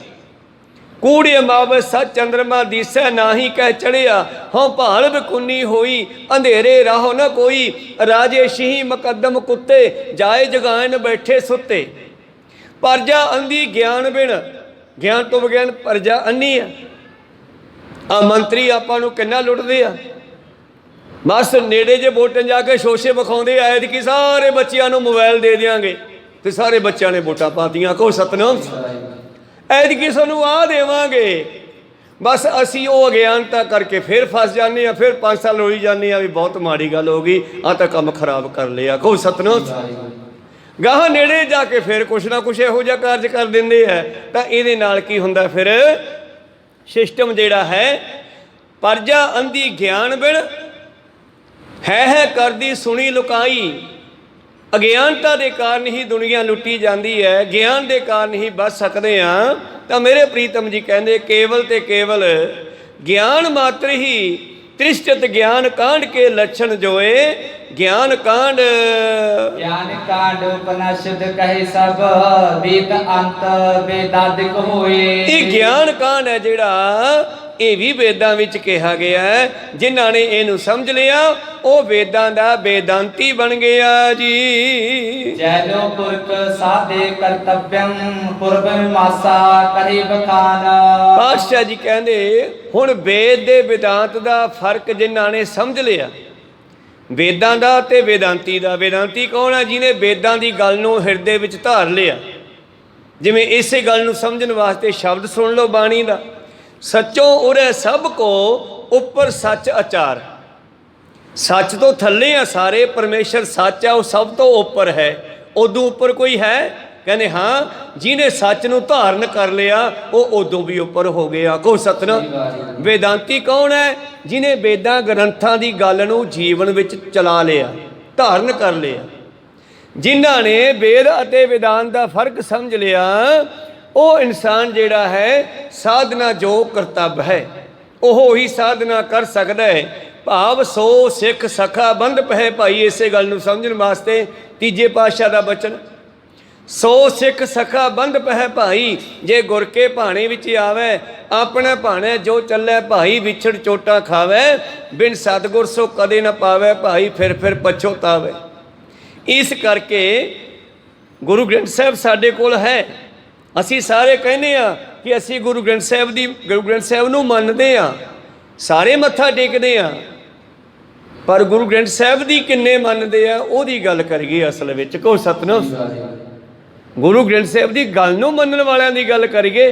ਵੈਸੇ ਤਾਂ ਆਪਾਂ ਸਾਰੇ ਨਮਸਕਾਰ ਕਰਦੇ ਹਾਂ, ਸਤਿਕਾਰਯੋਗ ਹੈ ਬਾਣੀ ਸਾਡੀ, ਪਰ ਗੱਲ ਮੰਨਣ ਦੀ ਹੈ। ਸੁਣਿਆ ਮੰਨਿਆ ਮਨ ਕੀਤਾ ਭਾਉ ਅੰਤਰਗਤ ਤੀਰਥ ਮਲ ਨਾਉ। ਵੇਦ ਅਤੇ ਵਿਦਾਂਤ ਦਾ ਕੀ ਫਰਕ ਹੈ? ਭਾਈ ਸਾਹਿਬ ਜੀ ਕਹਿੰਦੇ ਹਨ, ਪਹਿਲਗ ਸ਼ਬਦ ਵੇਦ ਕਹੀਐ ਜਹਾਂ ਜਾਣਬੋ ਜਾਣ ਸੁਜਾਨ। ਕਹਿਣ ਲੱਗੇ ਜਿੱਥੋਂ ਤੱਕ ਹਜੇ ਸਾਧਨਾ ਸ਼ੁਰੂ ਨਹੀਂ ਕੀਤੀ, ਉੱਥੇ ਗ੍ਰੰਥਾਂ ਦੇ ਵੇਦਾਂ ਨੂੰ ਕੇਵਲ ਇੱਕ ਸ਼ਬਦ ਕਿਹਾ ਜਾਂਦਾ ਹੈ। ਸੋ ਵੇਦਾਂਤ ਭਾਖੀਏ ਆਖੀਐ ਇਸੀ ਪ੍ਰਕਾਰ ਭੇਦ ਪਹਿਚਾਨ। ਕਵੀ ਸੰਤੋਖ ਸਿੰਘ ਜੀ ਦੱਸਦੇ ਹਨ, ਭਾਈ ਦਇਆ ਸਿੰਘ ਜੀ ਦੱਸ ਰਹੇ ਹਨ ਕਿ ਜਿਸ ਨੇ ਵੇਦਾਂ ਦੀ ਗੱਲ ਨੂੰ ਭਾਖਣ ਭਾਵ ਕਹਿਣ ਤੋਂ ਬਾਅਦ ਜੀਵਨ ਵਿੱਚ ਧਾਰਨ ਕਰ ਲਿਆ, ਇਹਨਾਂ ਦੋਹਾਂ ਦੇ ਵਿੱਚ ਕੀ ਫਰਕ ਹੈ? ਕਬ ਸੰਤੋਖ ਸਿੰਘ ਲਖ ਸਰੂਪ ਕੋ ਸਗਰੇ ਸਫਲ ਤਬੇ ਮਨ ਮਾਨ। ਤੋ ਇਹਨਾਂ ਗ੍ਰੰਥਾਂ ਨੂੰ, ਚਾਹੇ ਉਹ ਗੁਰੂ ਗ੍ਰੰਥ ਸਾਹਿਬ ਦੀ ਬਾਣੀ ਹੈ, ਚਾਹੇ ਹਿੰਦੂ ਮਤ ਦੇ ਗ੍ਰੰਥ ਹੈ, ਚਾਹੇ ਮੁਸਲਮਾਨ ਮਤ ਦੇ ਗ੍ਰੰਥ ਹੈ, ਜਿੰਨਾ ਚਿਰ ਅਸੀਂ ਗ੍ਰੰਥ ਵਿੱਚ ਲਿਖੇ ਬਚਨਾਂ ਨੂੰ ਮੰਨਦੇ ਨਹੀਂ ਉਹਨਾਂ ਚਿਰ ਫਾਇਦਾ ਨਹੀਂ ਹੋਣਾ। ਕਹੋ ਸਤਨਾਮ ਸਿੰਘ। ਮੰਨਣ ਦੀ ਲੋੜ ਹੈ। ਕਵੀ ਸੰਤੋਖ ਸਿੰਘ ਜੀ ਲਿਖਦੇ ਹਨ, ਲੱਖ ਸਰੂਪ ਕੋ ਸਗਰੇ ਸਫਲ। ਜਦੋਂ ਅਸੀਂ ਗੁਰਬਾਣੀ ਤੋਂ ਮਾਰਗਦਰਸ਼ਨ ਲੈ ਕੇ ਆਪਣੇ ਸਰੂਪ ਨੂੰ ਜਾਣ ਲਿਆ ਕਿ ਆਪਾਂ ਕੌਣ ਆ, ਆਪਾਂ ਕੌਣ ਆ, ਇਹਦੇ ਵਿੱਚ ਆਪਾਂ ਕਿੱਥੇ ਆ, ਪੈਰ ਦੇ ਗੂਠੇ ਤੋਂ ਲੈ ਕੇ ਸਿਰ ਦੇ ਜੂੜੇ ਤੱਕ ਆਪਾਂ, ਜਿਹੜਾ ਮੇਰਾ ਨਾਂ ਆ ਉਹ ਸਰੀਰ ਦੇ ਕਿਹੜੇ ਅੰਗ ਦਾ ਨਾਂ ਹੈ? ਕਿਸੇ ਅੰਗ ਦਾ ਨਾਂ ਵੀ ਨਹੀਂ। ਕਹੋ ਸਤਨਾਮ। क्योंकि असी इसनों जानन वाले हाँ, असी चेतना हाँ, ਇਹਦੇ ਵਿੱਚ बैठी आत्मा हाँ। असी शरीर के हर अंग नूं जाणदे हाँ। किसी भी अंग ते दर्द हुंदा असी कहने आ मेरा सिर दुखदा, मेरा पैर दुखदा, मेरा हथ दुखदा, पर कदे किसी ने शायद नहीं कहा होना कि मैं दुखदा। कहा कदे किसी ने मैं दुखदा? क्यों तुसी दुखदे नहीं, तुसी दुखदाई है ही नहीं। हाँ तुसी शरीर नूं जानन वाले हो, जदों ये दुखदा कह दिंदे हो मेरा सिर दुखदा है, कहो सतनाम। तुसी नहीं दुखदे, इस करके तुसी तां सत चेतन आनंद स्वरूप हो। आत्मा जिहड़ी है सत चेतन आनंद स्वरूप है, इहनूं कोई दुख नहीं है। जद बाबा नानक जी का नाम धरिया ना हरदयाल पंडित ने, 13 दिनों बाद आके हरदयाल पंडित कहना मेहता जी आपां बच्चे का नाम रखता नानक। मेहता जी कहने गल सुन हरदयाल भी ये नानक की होया? ना तो नानक चंद कहा है, ना तो नानक देव कहा है, देव शब्द बाद च लग्या, पहला नानक नाम रखा गया सिर्फ। कहो सत पानी सारे नानक ही आया, किते नानक देव नहीं आया, कहो सतनाम। वो कहना भी ये की पता लगूगा, क्योंकि नानक दे पिछे कोई चंद देव राम आदि शब्द ला पता लगे भी ये हिंदुओं का मुंडा, कहो सतनाम। जां फिर मुसलमानों का बच्चा होवे ते ओहदे मगरों भाई मुहम्मद लाउंदे आ। पंडित हरदयाल कहना मेहता जी ਇਹਦੇ नाम ਦੇ मगर तो बहुत कुछ लगूगा तो कुछ भी नहीं लगता, कहो सतनाम। सारे आपो अपने मुताबिक ਇਹਦੇ नाम ਦੇ नाल ला लैणगे। धन गुरु नानक देव जी के 13-14 नाम रखे गए हैं, कहो सतनाम श्री। वैसे आप नानक शब्द नूं जानते हैं। जदों गुरु प्यारे चीन नेपाल वाले पासे गए, उन्होंने लामा गुरु कहा गुरु नानक देव जी नूं, नानक लामा। हिंदू मत वाले गुरु नानक देव जी कहन लग पे। मुसलमान वीरां ने नानक शाह पीर कहा, पीरां दा पीर नानक शाह पीर। ਜਿਹੜੇ पिछले पासे लग्या जिमें साडे मगर सिंह लगे आ, तो सिंह शब्द दसदा भी ये गुरु गोबिंद सिंह दी वंश अंश है, कहो सत उन्होंने बच्चे है। हाँ सुन ला मेहता कालो, मैं तेनों नानक शब्द दे 8 दस देना। ये ओ बच्चा है पहला नन्ना, ये कहता नहीं दूजे कन्ने का बन गया आड़ा, ते आड़े नूं ला दे अगले नन्ने नाल अन अक। ये ओ बच्चा है तेरा, ये परमेश्वर स्वरूप है, इनू जिंदगी विच कोई दुख नहीं आऊगा, ये कदे अकूगा नहीं, कहो सतनाम। इस नानक शब्द के अर्थ दसे पंडित हरदयाल ने उस वेले। ये जिहड़ा नानक है इनू कदे कोई दुख नहीं व्यापूगा, इनू नदियाँ दरिया समुंदर पहाड़ ये सारे रस्ता देणगे, ये तो लोगों के दुख दूर करूगा। ऐसा तेरा पुत्र दे मैनू लक्षण दिसदे है। तो इस तरह गुरु प्यारो पंडित हरदयाल ने नानक शब्द दे अर्थ दसे सी। उन्हें नानक दे नाल कुछ भी नहीं सी लाया, ये जो लगे है मगरों लाया गया, कहो सतनाम। खैर प्रीतम जी कहने कवि संतोख सिंह लख स्वरूप को, स्वरूप होंदे अपने निज स्वरूप नूं बंदे खोज दिल हर रोज, ना फिर परेशानी माहे, ये जो दुनिया सेहर मेला दस्तगीरी नाहे। काहे रे बन खोजन जाही, सर्व निवासी सदा अलेपा तो ही संग समाही। पोहप मध ज्यों वास बसता है जिमें फुल्लां च खुशबू, मोकड़ माहे जैसे शाही जिमें शीशे च परछावां। तैसे ही हर बसा निरंतर घट ही खोजो भाई। क्योंकि कवि संतोख सिंह नूं भी लिखदियां लिखदियां ज्ञान हो गया होना। वो भी लिखदा कहने जिन्हें अपने आप को जान लिया ना, उन्हें सब कुछ जान लिया, होर कोई जानना बाकी रह ही नहीं गया, कोई सतनाम। लेकिन असी दूसरिਆਂ ਨੂੰ ਜਾਣਿਆ, खुद ਨੂੰ नहीं जाणिया। असी दूसरिਆਂ ਨੂੰ बहुत जान लिया, सृष्टि ਨੂੰ जान लिया, साइंस ने बहुत खोज कर ली, पर साइंस ने खुद ਨੂੰ नहीं जाणिया। ते जिन्होंने खुद ਨੂੰ जाणिया उन्होंने साइंस तो ज़्यादा जाणिया। भगत पीपा जी कहते कायो देवा, ये काया ही देवता है, कायो देवल ये काया ही मंदिर है, काया पूजो पाती, ये विचे पूजा अर्चना होनी है सारी। काया पूजो पाती, काया बहु खंड खोजते नवनिध पाई। एक साइंसदान खंडा नूं, धरती नूं, पहाड़ां नूं, दरियावां नूं, आकाशां नूं, मंगल ग्रह नूं, बुध ग्रह नूं खोजते फिरदे है। ਤੇ ਇੱਕ ਬ੍ਰਹਮ ਗਿਆਨੀ ਆਪਣੇ ਆਪ ਨੂੰ ਖੋਜਦੇ ਆ, ਕਿਉਂਕਿ ਪੂਰੇ ਬ੍ਰਹਿਮੰਡ ਦਾ ਨਕਸ਼ਾ ਕੱਲੇ ਕੱਲੇ ਸਰੀਰ ਵਿੱਚ ਹੀ ਪਿਆ, ਫਿਰ ਦੂਰ ਜਾਣ ਦੀ ਲੋੜ ਹੀ ਨਹੀਂ। ਕਹੋ ਸਤਿਨਾਮ, ਘਰ ਹੀ ਬਹਿ ਜਾਓ ਭਾਵੇਂ। ਕਾਇਆ ਬਹੁਖੰਡ ਖੋਜਤੇ ਨਵ ਨਿਧ ਪਾਈ, ਨਾ ਕਿਛ ਆਏਗੋ ਆਏਬੋ ਨਾ ਕਿ ਜਾਏਬੋ। ਰਾਮ ਕੀ ਦੁਹਾਈ, ਜੋ ਬ੍ਰਹਮੰਡੇ ਸੋਈ ਪਿੰਡੇ, ਜੋ ਖੋਜੈ ਸੋ ਪਾਵੈ। ਪੀਪਾ ਪ੍ਰਣਵੈ ਪਰਮ ਤਤ ਹੈ, ਸਤਿਗੁਰ ਹੋਏ ਲਖਾਵੈ। ਭਗਤ ਪੀਪਾ ਜੀ ਨੇ ਖੋਜ ਕੀਤੀ ਤਾਂ ਆਹ ਦੱਸਿਆ, ਭਗਤ ਪੀਪਾ ਜੀ ਰਾਜੇ ਹੋਏ, ਇਹਨਾਂ ਨੂੰ ਵੀ ਕਿਤੋਂ ਗੁਰਮਤਿ ਮਿਲੀ ਤੇ ਇਹਨਾਂ ਨੇ ਆਪਣੇ ਆਪ ਨੂੰ ਖੋਜਣ ਤੇ ਜ਼ੋਰ ਦੇਣਾ ਕੀਤਾ। ਬੇਅੰਤ ਬਚਨ ਇਦਾਂ ਦੇ ਬਾਣੀ ਦੇ ਵਿੱਚ ਹਨ। ਖੈਰ, ਕਵੀ ਸੰਦੋਖ ਸਿੰਘ ਲਖ ਸਰੂਪ ਕੋ ਸਗਰੇ ਸਫਲ ਤਵੈ ਮਨ ਮਾਨ, ਫਿਰ ਤੇਰੀ ਜ਼ਿੰਦਗੀ ਸਫਲ ਹੋ ਗਈ ਜੀ ਦੋਹਰਾ। ਅਤ ਜੋਗ ਸਵਈਆ ਛੰਦ। ਅੱਗੇ ਗੁਰੂ ਪਿਆਰੇ ਹੁਣ ਅਗਲਾ ਅਧਿਆਇਆ ਚੱਲਦਾ 44ਵਾਂ। ਭਾਈ ਸਾਹਿਬ ਭਾਈ ਦਇਆ ਸਿੰਘ ਜੀ ਇਸ ਵਿਸ਼ੇ ਤੇ ਵਿਚਾਰ ਦਿੰਦੇ ਹੈ, ਯੋਗ। ਹੁਣ ਖੁਦ ਨੂੰ ਜਾਣਨਾ ਹੈ ਯੋਗ ਸਾਧਨਾ। ਇੱਕ ਉਹ ਯੋਗ ਸਾਧਨਾ ਜਿਹੜੇ ਰਾਮਦੇਵ ਵਰਗੇ ਕਰਵਾਉਂਦੇ ਹੈ, ਉਹ ਸਰੀਰਕ ਤੰਦਰੁਸਤੀ ਵਾਸਤੇ ਠੀਕ ਆ, ਮੈਂ ਕੱਟਦਾ ਨਹੀਂ ਉਸ ਚੀਜ਼ ਨੂੰ। ਸਰੀਰਕ ਤੰਦਰੁਸਤੀ ਵਾਸਤੇ ਪੁਰਾਣੇ ਰਿਸ਼ੀਆਂ ਮੁਨੀਆਂ ਦਾ ਬਣਾਈਆਂ ਹੋਈਆਂ ਚੀਜ਼ਾਂ, ਪਰ ਇੱਕ ਯੋਗ ਦਾ ਅਰਥ ਹੈ ਪਰਮੇਸ਼ਰ ਦੇ ਨਾਲ ਮਿਲਾਪ ਕਰਨ ਦਾ ਸਾਧਨ। ਕਹੋ ਸਤਿਨਾਮ। ਜਿਹੜਾ ਹੁਣ ਮੈਂ ਯੋਗ ਦੀ ਗੱਲ ਸ਼ੁਰੂ ਕਰਨ ਲੱਗਿਆ, ਇਹ ਪਰਮੇਸ਼ਰ ਦੇ ਨਾਲ ਮਿਲਣ ਦੇ ਇੱਕ ਸਾਧਨ ਹਨ।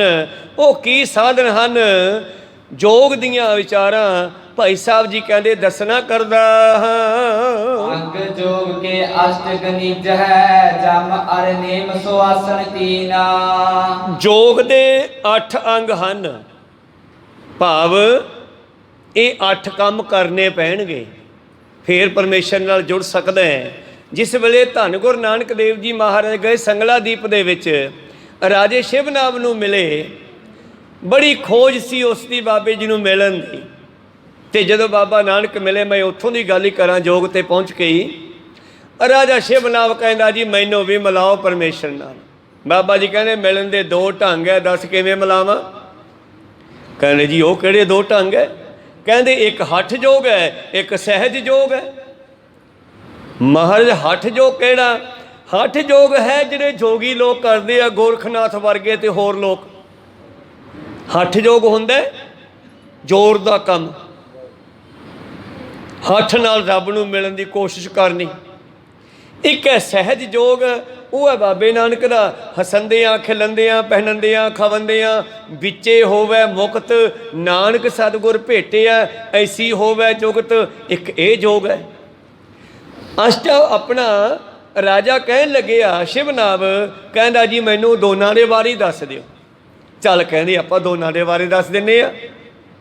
ਕਹਿੰਦਾ ਜੀ ਲਿਖਵਾ ਹੀ ਦਿਓ, ਜਿਹੜਾ ਮੈਨੂੰ ਵਧੀਆ ਲੱਗੇਗਾ ਨਾ ਤੇ ਉਸ ਨੂੰ ਮੈਂ ਧਾਰਨ ਕਰ ਲਵਾਂਗਾ। ਉੱਥੇ ਪਾਤਸ਼ਾਹ ਜੀ ਨੇ ਫਿਰ ਹੱਠ ਯੋਗ ਤੇ ਸਹਿਜ ਯੋਗ ਦੋਨੇ ਲਿਖਾਉਣੇ ਸ਼ੁਰੂ ਕੀਤੇ। ਉਹਨੂੰ ਇੱਕ ਪੋਥੀ ਲਿਖੀ ਗਈ।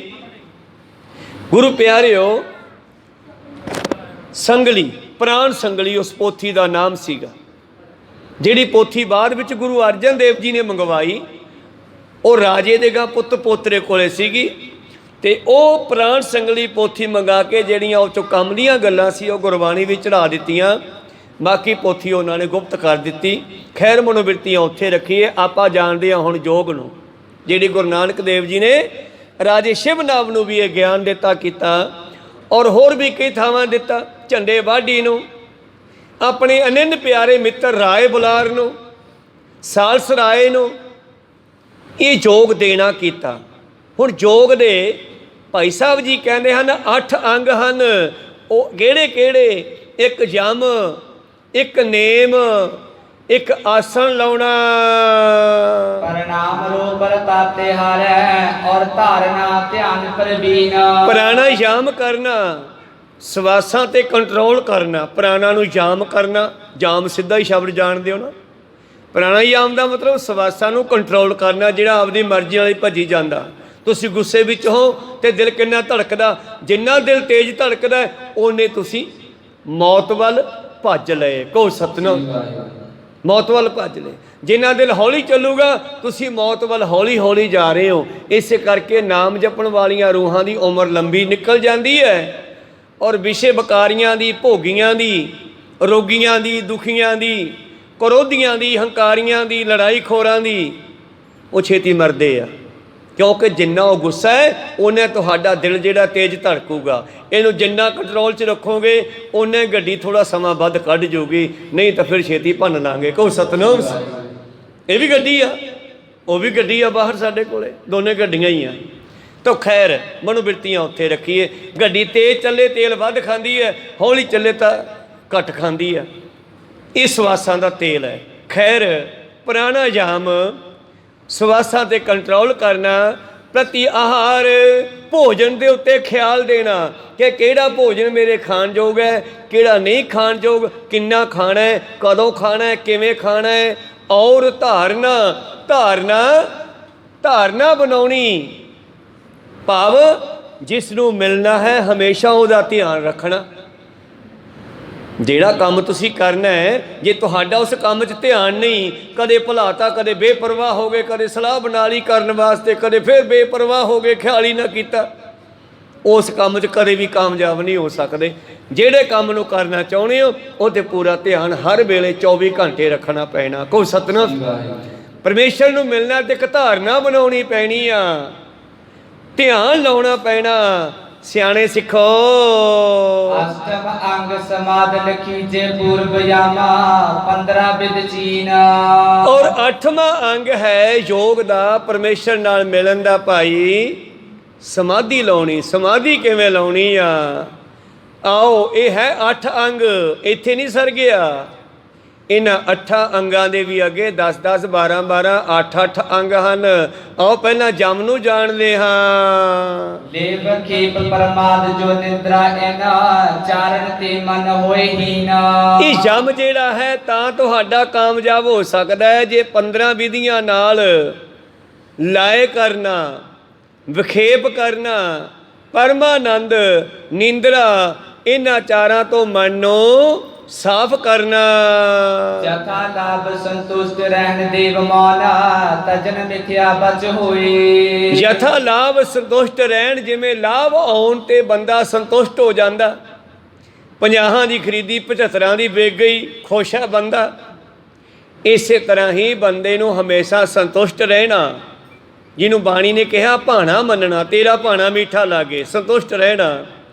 ਦਵਾਏ ਮੌਨ, ਦੂਸਰਾ ਮੌਨ ਰਹਿਣਾ, ਚੁੱਪ ਰੱਖਣਾ, ਵੱਧ ਤੋਂ ਵੱਧ ਬੋਲਣਾ, ਵੱਧ ਤੋਂ ਵੱਧ ਚੁੱਪ ਰਹਿਣਾ, ਘੱਟ ਬੋਲਣਾ। ਹੁਣ ਇੱਥੇ ਤਾਂ ਆਪਾਂ ਕਥਾ ਕਰ ਰਹੇ ਹਾਂ, ਗੱਲ ਹੀ ਉਸੇ ਦੀ ਕਰ ਰਹੇ ਹਾਂ, ਇਹ ਤਾਂ ਕਰਨੀ ਆ। ਪਰ ਸੰਸਾਰ ਦੀਆਂ ਵਾਧੂ ਗੱਲਾਂ ਦੀ ਲੋੜ ਨਹੀਂ ਹੈ। ਉੱਥੇ ਜਿੰਨਾ ਲੋੜ ਹੈ ਓਨਾ ਬੋਲੋ। ਆਪ ਜੀ ਸਾਧੂ ਜਨਾਂ ਨੂੰ, ਨਾਮ ਜਪਣ ਵਾਲੀਆਂ ਰੂਹਾਂ ਨੂੰ ਵੇਖਦੇ ਹੋ, ਘੱਟ ਬੋਲਦੇ ਆ, ਲੋੜ ਪੈਣ 'ਤੇ ਬੋਲਦੇ ਆ। ਇਸ ਤਰ੍ਹਾਂ ਮੌਨ ਭਾਵ ਥੋੜ੍ਹਾ ਬੋਲਣਾ। ਮੌਨ ਤਜਨ ਮਿਥਿਆ ਬਚ ਹੋਏ, ਝੂਠ ਬੋਲਣ ਤੋਂ ਬਚਣਾ, ਹਮੇਸ਼ਾ ਸੱਚ ਬੋਲਣਾ ਜੀ। ਸਬਦਾ ਦਿਗ ਕੇ ਵੇਖੇ ਤਿਆਗਨਾ ਇੰਦਰੇ ਨਿਗਰੇ ਯਾਗੋ ਜੋਏ। ਸ਼ਬਦ ਆਦ ਕੇ ਵਿਖੇ ਤਿਆਗਣ, ਕਹਿਣ ਲੱਗੇ ਸ਼ਬਦਾਂ ਦੇ ਵਿੱਚੋਂ ਖੋਜ ਕਰਨੀ ਕਿ ਕਿਹੜਾ ਸ਼ਬਦ ਕਹਿਣ ਯੋਗ ਹੈ, ਕਿਹੜਾ ਨਹੀਂ ਕਹਿਣ ਯੋਗ। ਇੰਦਰੀਆਂ ਦਾ ਸ਼ਬਦ ਆਦਿ ਵਿਸ਼ਿਆਂ ਨੂੰ ਤਿਆਗਣਾ, ਭਾਵ ਕੰਨਾਂ ਦੇ ਨਾਲ ਨਿੰਦਿਆ ਸੁਣਨੀ। ਇਹ ਵੀ ਜਮ ਦਾ ਇੱਕ ਅੰਗ ਹੈ। ਗੁਰ ਕੀ ਨਿੰਦਾ ਸੁਣੇ ਨਾ ਕਾਣ।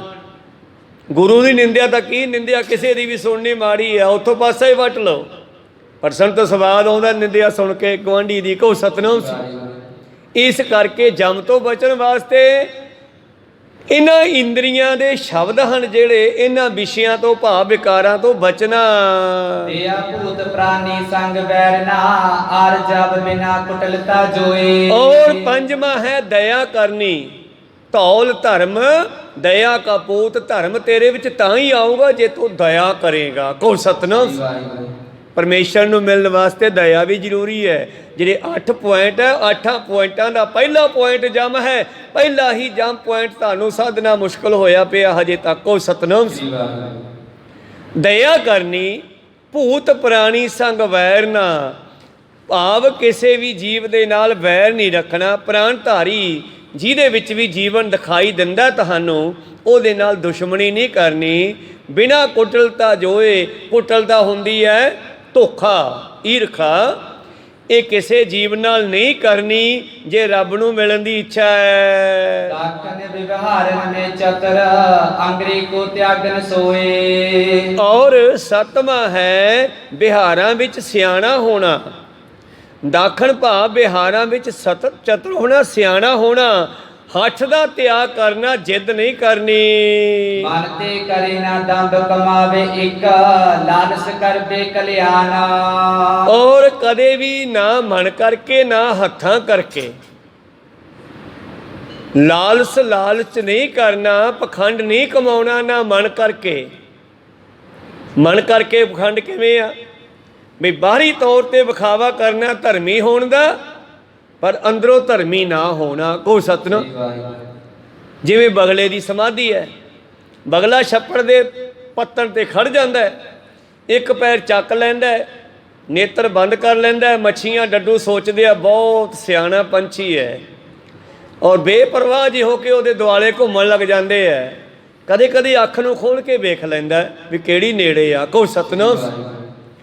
ਤੇ ਜਿਹੜਾ ਵੀ ਜਾਨਵਰ ਜਲ ਜੰਤੂ ਉਹਦੇ ਆ ਗਿਆ ਮਾਰਚ, ਚੁੰਝ ਬੜੀ ਲੰਮੀ ਆ, ਹਲਦੀ ਦਾ ਪਤਾ ਨਹੀਂ ਲੱਗਦਾ, ਖੋਲ੍ਹ ਕੇ ਹੜੱਪ ਜਾਂਦਾ, ਫਿਰ ਅੱਖਾਂ ਬੰਦ ਕਰ ਲੈਂਦਾ। ਜੇ ਤੂੰ ਰੱਬ ਨੂੰ ਪਾਉਣਾ ਚਾਹੁੰਦਾ, ਇਹ ਪਖੰਡ ਜੇ ਛੱਡਣੇ ਪੈਣਗੇ। ਇਸ ਕਰਕੇ ਮਨ ਤੇ ਕਰੇ ਨਾ ਦੰਭ ਕਮਾਵੇ, ਨਾ ਮਨ ਕਰਕੇ ਨਾ ਹੱਥ ਕਰਕੇ ਪਖੰਡ ਕਰੇ। ਇੱਕ ਲਾਲਸ ਕਰ ਬੈ ਕਲਵਾਨ। ਬਸ ਇੱਕੋ ਮਨ ਵਿੱਚ ਲਾਲਸਾ ਇੱਛਾ ਹੋਣੀ ਚਾਹੀਦੀ ਹੈ ਕਿ ਮੈਨੂੰ ਮਾਲਕ ਦੀ ਪ੍ਰਾਪਤੀ ਹੋ ਜਾਵੇ ਤੇ ਮੇਰਾ ਕਲਿਆਣ ਹੋਵੇ ਜੀ। प्रारब्ध कर प्राप्त होए जो तिसको बरते आनंद मान। ਕਈ ਵਾਰੀ ਅਸੀਂ ਤਜਰਬਾ ਵੀ ਕੀਤਾ ਹੈ, ਤੁਸੀਂ ਵੀ ਕੀਤਾ ਹੋਣਾ ਹੈ। ਪਰਾਲਬਧ ਹੁੰਦੀ ਹੈ ਜੋ ਸਾਡੇ ਭਾਗਾਂ 'ਚ ਹੈ। ਕਹੋ ਸਤਿਨਾਮ। ਲੰਗਰ ਛਕ ਰਹੇ ਆਪਾਂ, ਆਪਣੀ ਆਉਣ ਤੋਂ ਪਹਿਲਾਂ ਕੋਈ ਬਹੁਤ ਸਵਾਦਲੀ ਚੀਜ਼ ਚੱਲ ਰਹੀ ਸੀਗੀ। ਜਦੋਂ ਆਪਾਂ ਆ ਕੇ ਬੈਠੇ ਉਹ ਸਮਾਪਤ ਹੋ ਗਈ। ਅਸੀਂ ਰੌਲਾ ਪਾਉਣੇ ਆ ਵੀ ਸਾਨੂੰ ਤਾਂ ਆਪ ਉਹ ਬਦਾਮਾਂ ਵਾਲੀ ਖੀਰ ਪਾ ਜਾ, ਉਹਨੂੰ ਪਾਈ ਸੀ। ਲੰਗਰ ਦੇ ਵਿੱਚੋਂ ਸਮਾਪਤ ਹੋ ਗਈ। ਹੋ ਸਕਦਾ ਤੇਰੀ ਪਰਾਲਬਧ ਵਿੱਚੋਂ ਖੀਰ ਨਹੀਂ ਹੋਣੀ, ਤੈਨੂੰ ਤਾਈਓ ਨਹੀਂ ਮਿਲੀ। ਜੋ ਭਾਗਾਂ ਵਿੱਚ ਸੀ ਤੈਨੂੰ ਮਿਲ ਗਿਆ, ਉਸ ਨੂੰ ਆਨੰਦ ਨਾਲ ਭੋਗ ਲੈ, ਪਰਮੇਸ਼ਰ ਨੂੰ ਲਾਂਭਾ ਨਾ ਦੇ। ਕਹੋ ਸਤਿਨਾਮ। ਪਰਾਲਬਧ ਸਮਝ ਗਏ ਨਾ, ਜੋ ਸਾਡੇ ਭਾਗਾਂ 'ਚ ਹੈ। ਪਰਾਲਬਧ ਕਰ ਪ੍ਰਾਪਤ ਹੋਏ ਜੋ ਤੇਰੇ ਭਾਗਾਂ 'ਚ ਹੈ, ਪਰਮੇਸ਼ਰ ਨੇ ਦੇ ਦਿੱਤਾ। ਕਿਸ ਕੋ ਵਰਤੇ ਆਨੰਦ ਮਾਣ, ਉਹਦਾ ਸ਼ੁਕਰੀਆ ਕਰ। ਜੇ ਗਲਾਸ 'ਚ ਅੱਧਾ ਪਾਣੀ ਪਾਇਆ ਹੈ ਤੇ ਤੂੰ ਖਾਲੀ ਥਾਂ ਦਾ ਲਾਂਭਾ ਨਾ ਦੇ, ਉਹ ਅੱਧਾ ਤਾਂ ਕਰਤਾ, ਤੂੰ ਕਹੇ ਸ਼ੁਕਰ ਹੈ, ਮੈਂ ਤਾਂ ਅੱਧੇ ਦੀ ਵੀ ਕਾਬਲ ਨਹੀਂ ਸੀਗਾ, ਇਹਨੇ ਅੱਧਾ ਤਾਂ ਕਰ ਹੀ ਦਿੱਤਾ। ਕਹੋ ਸਤ। ਪਰ ਅਸੀਂ ਕਹਿੰਦੇ ਯਾਰ ਆਹ ਅੱਧਾ ਖਾਲੀ ਹੈ, ਇਹਨੂੰ ਪੂਰਾ ਭਰ ਦੇ ਉੱਤੋਂ ਤੱਕ। ਕਹੋ ਸਤਿਨਾਮ। ਉਹ ਫਿਰ ਪਰਮੇਸ਼ਰ ਤੇ ਭਰੋਸਾ ਨਹੀਂ। ਜੇ ਪਰਮੇਸ਼ਰ ਨੂੰ ਮਿਲਣਾ ਹੈ ਤੇ ਫਿਰ ਤੇਰਾ ਭਾਣਾ ਮਿੱਠਾ ਲਾਗੇ, ਹਰ ਨਾਮ ਪਦਾਰਥ ਨਾਨਕ ਮੰਗੇ। ਕਈ ਵਾਰੀ ਲੰਗਰ ਵਰਤ ਰਿਹਾ, ਪ੍ਰਸ਼ਾਦਾ ਵਰਤ ਰਿਹਾ, ਤੇ ਵਰਤਦਿਆਂ ਉਹਦੇ ਵਿੱਚ ਕੋਈ ਇੱਕ ਅੱਧਾ ਪ੍ਰਸ਼ਾਦਾ ਕੋਈ ਜ਼ਿਆਦਾ ਰੜਿਆ, ਕੋਈ ਥੋੜਾ ਕੱਚਾ ਰਹਿ ਗਿਆ, ਉਹ ਪਤਾ ਨਹੀਂ ਹੁਣ ਕਿਹਦੇ ਕੋਲੇ ਜਾ ਕੇ ਨਿਕਲਣਾ ਟੋਕਰੀ ਚੋਂ। ਕੋ ਸਤਿਨਾਮ। ਪਰ ਸ਼ਾਇਦ ਉਹ ਜਾਣਾ ਉਹਦੇ ਕੋਲੇ ਆ ਜਿਹਦੇ ਭਾਗਾਂ 'ਚ ਹੀ ਉਹ ਹੈ। ਤੇ ਫਿਰ ਜਦੋਂ ਉਹਨੂੰ ਵੇਖ ਕੇ ਇੱਧਰ ਉੱਧਰ ਪੁੱਠਾ ਸਿੱਧਾ ਕਰਕੇ ਕਹੀਏ ਵੀ ਯਾਰ ਮੈਂ ਨਹੀਂ ਖਾਣਾ, ਇਹ ਹੋਰ ਦੇ ਮੈਨੂੰ। ਭਾਵ ਕਹਿਣ ਤੋਂ ਪਰਾਲਬਧ ਭਾਗਾਂ ਦੀ ਗੱਲ ਹੈ। ਜੋ ਭਾਗਾਂ ਦੇ ਵਿੱਚ ਉਹ ਮਿਲਣਾ ਹੈ, ਜੋ ਮਿਲ ਗਿਆ ਉਹਨੂੰ ਸ਼ੁਕਰੀਆ ਕਰਕੇ ਭੋਗਣਾ ਕਰੋ ਆਨੰਦ ਨਾਲ। ਹੀਰ ਪਦਾਰਥ ਅਰਪਣ ਕੇ ਡਿਗਨ ਹੈ, ਮਤ ਸੁਕਰ ਕੋ ਧਰੋ ਸੁਜਾਨ। ਜੇ ਰੱਬ ਨੂੰ ਪਾਉਣਾ ਚਾਹੁੰਦੇ ਹੋ, ਗਵਾਂਢੀ ਦੀ ਚੜ੍ਹਦੀ ਕਲਾ ਵੇਖ ਕੇ ਈਰਖਾ ਨਾ ਕਰਿਓ।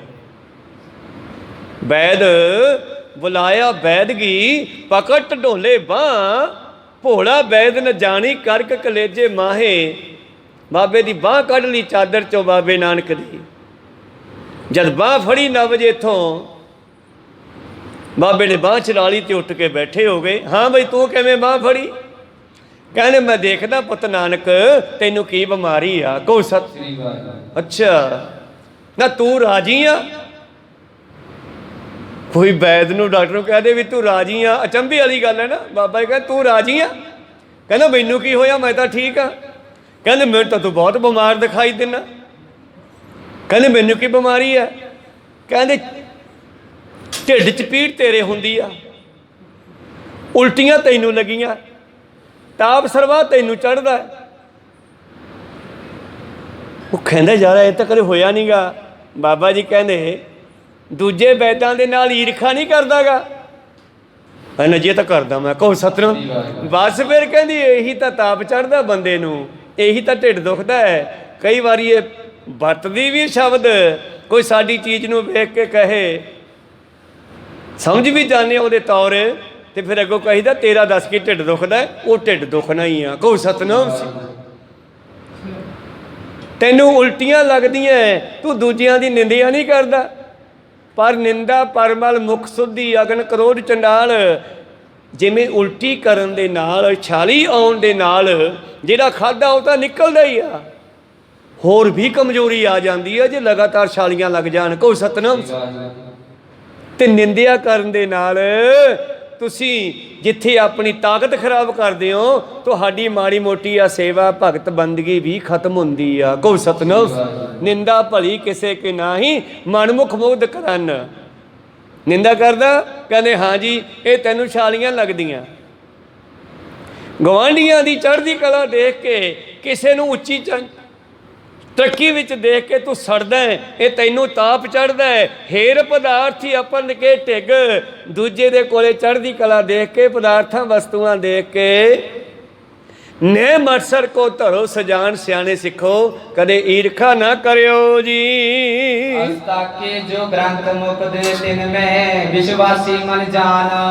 ਔਰ ਆਸਤਕ ਤੇ ਨਾਸਤਕ। ਨਾਸਤਕ ਹੁੰਦਾ ਇਹ ਰੱਬ ਨੂੰ ਮੰਨਦਾ ਨਹੀਂ, ਆਸਤਕ ਉਹ ਮੰਨਦਾ ਹੈ। ਜਿਹੜੇ ਆਸਤਕ ਮਤ ਦੇ ਗ੍ਰੰਥ ਹੈ, ਜਿਹੜੇ ਤੁਹਾਨੂੰ ਪਰਮੇਸ਼ਰ ਦੇ ਬਾਰੇ ਗੱਲ ਕਰਦੇ ਹਨ, ਪਰਮੇਸ਼ਰ ਦੇ ਬਾਰੇ ਦੱਸਦੇ ਹਨ, ਮੁਕਤੀ ਦੀ ਗੱਲ ਕਰਦੇ ਹਨ, ਉਹਨਾਂ ਗ੍ਰੰਥਾਂ 'ਤੇ ਵਿਸ਼ਵਾਸ ਕਰੋ, ਉਹਨਾਂ ਨੂੰ ਵਿਚਾਰ ਨਾ ਕਰੋ। ਕੋਮਲਤਾ ਕੋ ਕਹੇ ਮਾਰਦਵ ਔਰ ਨਿਸ਼ ਕ੍ਰੋਧ ਛਿਮਾ ਇਸ ਨਾਮ। ਔਰ ਬੜੇ ਕੋਮਲ ਰਹਿਣਾ ਹੈ, ਬੜੇ ਕੋਮਲ ਰਹਿਣਾ ਹੈ। ਕਿਸੇ ਦੇ ਨਾਲ ਜਦੋਂ ਵਰਤਣਾ ਹੈ, ਬੋਲ ਬਾਣੀ ਵਿੱਚ ਬੜੇ ਕੋਮਲ ਭਾਵ ਨਾਲ। ਤੇ 11ਵਾਂ ਹੈ ਖਿਮਾ ਨਿਮਰਤਾ ਸਹਿਤ, ਨਿਸ਼ਕਰੋਧ ਗੁੱਸਾ ਛੱਡ ਕੇ। ਰਾਜਤਮ ਗੁਣ ਬਿਨ ਅੰਤਸ਼ ਕਰਣੰ ਭਾਵ ਸ਼ੁੱਧ ਭਾਕੇ ਅਬਿਰਾਮ। ਰਜੋ ਤਮੋ ਸਤੋ, ਇਹਨਾਂ ਤਿੰਨਾਂ ਗੁਣਾਂ ਤੋਂ ਬਚ ਕੇ ਰਹਿਣਾ, ਆਪਣੇ ਅੰਦਰ ਹਿਰਦੇ ਨੂੰ ਸ਼ੁੱਧ ਸਾਫ਼ ਰੱਖਣਾ। ਪਰ ਕੋ ਪੀਰ ਨਾ ਦੇ ਬਚ ਕ੍ਰਮ ਤੇ ਨਾਮ ਅਹਿੰਸਾ ਲੱਖ ਸੁਖ ਧਾਮ। ਇਸ ਤਰ੍ਹਾਂ ਅਹਿੰਸਾ ਇੱਕ ਇਹਦੇ ਵਿੱਚ ਆਇਆ ਸੀਗਾ ਯੋਗ ਦੇ ਵਿੱਚ, ਅਹਿੰਸਾ ਸ਼ਬਦ। ਅਹਿੰਸਾ ਕੀ ਹੈ? ਦੂਜੇ ਦੀ ਪੀੜਾ ਦੇਖ ਕੇ ਉਹਨੂੰ ਝੱਲੇ ਨਾ, ਦੂਰ ਕਰਨ ਦੀ ਕੋਸ਼ਿਸ਼ ਕਰੇ ਜਿੰਨੀ ਵੀ ਹੋ ਸਕੇ। ਮਨ ਕਰਕੇ, ਬਚ ਕਰਕੇ, ਕਰਮ ਕਰਕੇ ਕਿਸੇ ਨੂੰ ਦੁੱਖ ਨਾ ਦੇਵੇ। ਮੂੰਹ ਨਾਲ ਗਾਲ ਕੱਢ ਕੇ ਵੀ ਕਿਸੇ ਨੂੰ ਦੁੱਖ ਮਿਲਦਾ ਹੈ, ਮਾਰ ਕੇ ਵੀ ਮਿਲਦਾ ਹੈ। ਤੁਸੀਂ ਸੋਚ ਕੇ ਵੀ ਦੁੱਖ ਦੇ ਸਕਦੇ ਹੋ, ਤੇ ਜਿਹੜਾ ਸੋਚ ਕੇ ਦੁੱਖ ਦਿਓਗੇ ਉਹ ਤੁਹਾਡੇ ਵੱਲ ਵੀ ਆਵੇਗਾ। ਇਸ ਕਰਕੇ ਇਹਨਾਂ ਤਿੰਨਾਂ ਤੋਂ ਬਚ ਕੇ। ਬ੍ਰਹਮਚਰਜ ਜੋ ਅਸ਼ਟ ਪ੍ਰਕਾਰਨ ਮੈਤਨ ਤਿਆਗਨ ਹੈ ਨਿਸ਼ਕਾਮ। ਔਰ ਇੱਕੇ ਚ ਆਇਆ ਸੀ ਅੰਗ ਬ੍ਰਹਮਚਰੀਆ। ਬ੍ਰਹਮਚਰੀਆ ਕਿਵੇਂ ਰੱਖਣਾ ਹੈ, ਇਸ ਦੀ ਗੱਲ ਆਪਾਂ ਕੱਲ ਨੂੰ ਕਰਾਂਗੇ। ਇਹ ਵੀ 8 ਤਰ੍ਹਾਂ ਦੇ ਨਾਲ ਰੱਖਣਾ ਪੈਣਾ। ਭਾਈ ਮਰਦਾਨੇ ਕੋਲੇ ਬ੍ਰਹਮਚਰੀਆ ਦੀ ਗੱਲ ਕੀਤੀ। ਬ੍ਰਹਮ ਨੂੰ ਬ੍ਰਹਮਚਰੀਆ ਰੱਖਣਾ ਚਾਹੀਦਾ ਮਨੁੱਖ ਨੂੰ। ਤੇ ਮਹਾਰਾਜ ਇਹ ਫਿਰ ਕਿੰਨੇ ਕਾ ਬ੍ਰਹਮ, ਜਿਹੜੇ ਬ੍ਰਹਮ ਗਿਆ ਆਪਣਾ ਬ੍ਰਹਮਚਰੀਆ ਰੱਖਣ ਵਾਲੇ? ਪਾਤਸ਼ਾਹ ਕਹਿੰਦੇ 6 ਹੀ ਹੋਏ ਆ। ਕਹਿੰਦੇ ਕਿਹੜੇ ਕਿਹੜੇ? ਇਹ ਗੋਰਖਨਾਥ ਹੋਇਆ ਬ੍ਰਹਮਚਾਰੀ, ਇੱਕ ਲਛਮਣ ਜਤੀ ਹੋਇਆ, ਕਹਿੰਦੇ ਇੱਕ ਹਨੂਮਾਨ ਜਤੀ ਹੋਇਆ। ਇਸ ਤਰ੍ਹਾਂ 6 ਹੋਏ ਆ। ਤੇ ਆਪਣੇ ਵਾਲੇ ਖਿਆਲ ਜਿਹੜੇ ਮਰਦਾਨੇ ਨੇ ਕਹੇ ਤੇ ਬਾਬਾ ਜੀ ਕੀ ਗੱਲ, ਆ ਸਾਰੇ ਬ੍ਰਹਮਚਾਰੀ ਨੇ ਜਿਨ੍ਹਾਂ ਦੇ ਵਿਆਹ ਨਹੀਂ ਹੋਏ ਹਜੇ, ਉਹ ਸਾਰੇ ਬ੍ਰਹਮਚਾਰੀ ਹੈ। ਕਹਿੰਦੇ ਮਰਦਾਨਿਆਂ ਬ੍ਰਹਮਚਾਰੀ ਰਹਿਣਾ ਬਹੁਤ ਔਖਾ ਹੈ। ਕਹੋ ਸਤ। ਇਹ ਸਰੀਰ ਦੇ 8 ਅੰਗਾਂ ਰਾਹੀਂ ਸਾਡਾ ਬ੍ਰਹਮਚਰੀਆ ਖਤਮ ਹੁੰਦਾ ਹੈ। ਮਾੜੀ ਸੋਚ ਕਰਕੇ, ਕਿਸੇ ਧੀ ਭੈਣ ਨੂੰ ਮਾੜਾ ਦੇਖ ਕਰਕੇ, ਕਿਸੇ ਦੇ ਕੋਲੇ ਬੈਠ ਕੇ, ਪਾਸੇ ਹੋ ਕੇ, ਇਕੱਲੇ ਵਿੱਚ ਬੈਠ ਕੇ, ਪੁੱਠੀਆਂ ਸਿੱਧੀਆਂ ਵਿਸ਼ੇ ਵਿਕਾਰਾਂ ਦੀਆਂ ਗੱਲਾਂ ਕਰਕੇ। ਅੱਛਾ ਮਹਾਰਾਜ, ਮੈਂ ਤਾਂ ਸੋਚਿਆ ਵੀ ਜਿਹਨਾਂ ਨੇ ਵਿਆਹ ਨਹੀਂ ਕਰਾਇਆ ਉਹ ਸਾਰੇ ਬ੍ਰਹਮਚਾਰੀ ਹੈ। ਕਹਿੰਦੇ ਨਹੀਂ, ਆਏ ਨਹੀਂ ਹੁੰਦਾਗਾ। ਖੈਰ ਇਸ ਵਿਸ਼ੇ 'ਤੇ ਵਿਚਾਰ ਆਪਾਂ ਕੱਲ੍ਹ ਨੂੰ ਕਰਾਂਗੇ। ਆਓ 2 ਮਿੰਟ ਸਿਮਰਨ ਕਰਕੇ ਫਿਰ ਸਮਾਪਤੀ ਕਰੀਏ। ਵਾਹਿਗੁਰੂ ਹੈ ਅਚੁੱਤ ਹੈ ਪਾਰ ਬ੍ਰਹਮ ਅਬਿਨਾਸੀ ਅਗਨਾਸ। ਹੈ ਪੂਰਨ ਹੈ ਸਰਬ ਮੈਂ ਸੰਗੀ ਹੈ ਨਿਰੰਕਾਰ ਹੈ ਨਿਰਗੁਣ ਸਭ ਟੇਕ हे गोविंद हे गुण निधान ਜਾਕੇ ਸਦਾ ਬਵੇਕ हे अपरंपर हर हरे ਵੇ ਹੋ ਬਨਹਾਰ हे संत कै सदा संग ਦੀਦਾਰਾ ਆਧਾਰ हे ठाकुर हों दास रो ਨਿਰਗੁਣ ਗੁਣ ਨਹੀਂ ਕੋਏ नानक दीजै नाम दान ਕੋਏ ਪਰੋਏ आए प्रभ शरनागति ਨਿਤ ਦਿਆਲ एक अखर हर मन बसत ਨਾਨਕ ਹੋਤ ਨਿਹਾਲ एक ओंकार सतगुरु ਤੇ ਪ੍ਰਸਾਦ ਸਚ ਹੋਏ वाहिगुरु जी की फतेह है ਵਿਨਾਸ਼ਨ ਸੋਏ वाहिगुरु जी की फतेह है ਵਿਨਾਸ਼ਨ ਸੋਏ वाहिगुरु जी का खालसा वाहिगुरु जी की फतेह।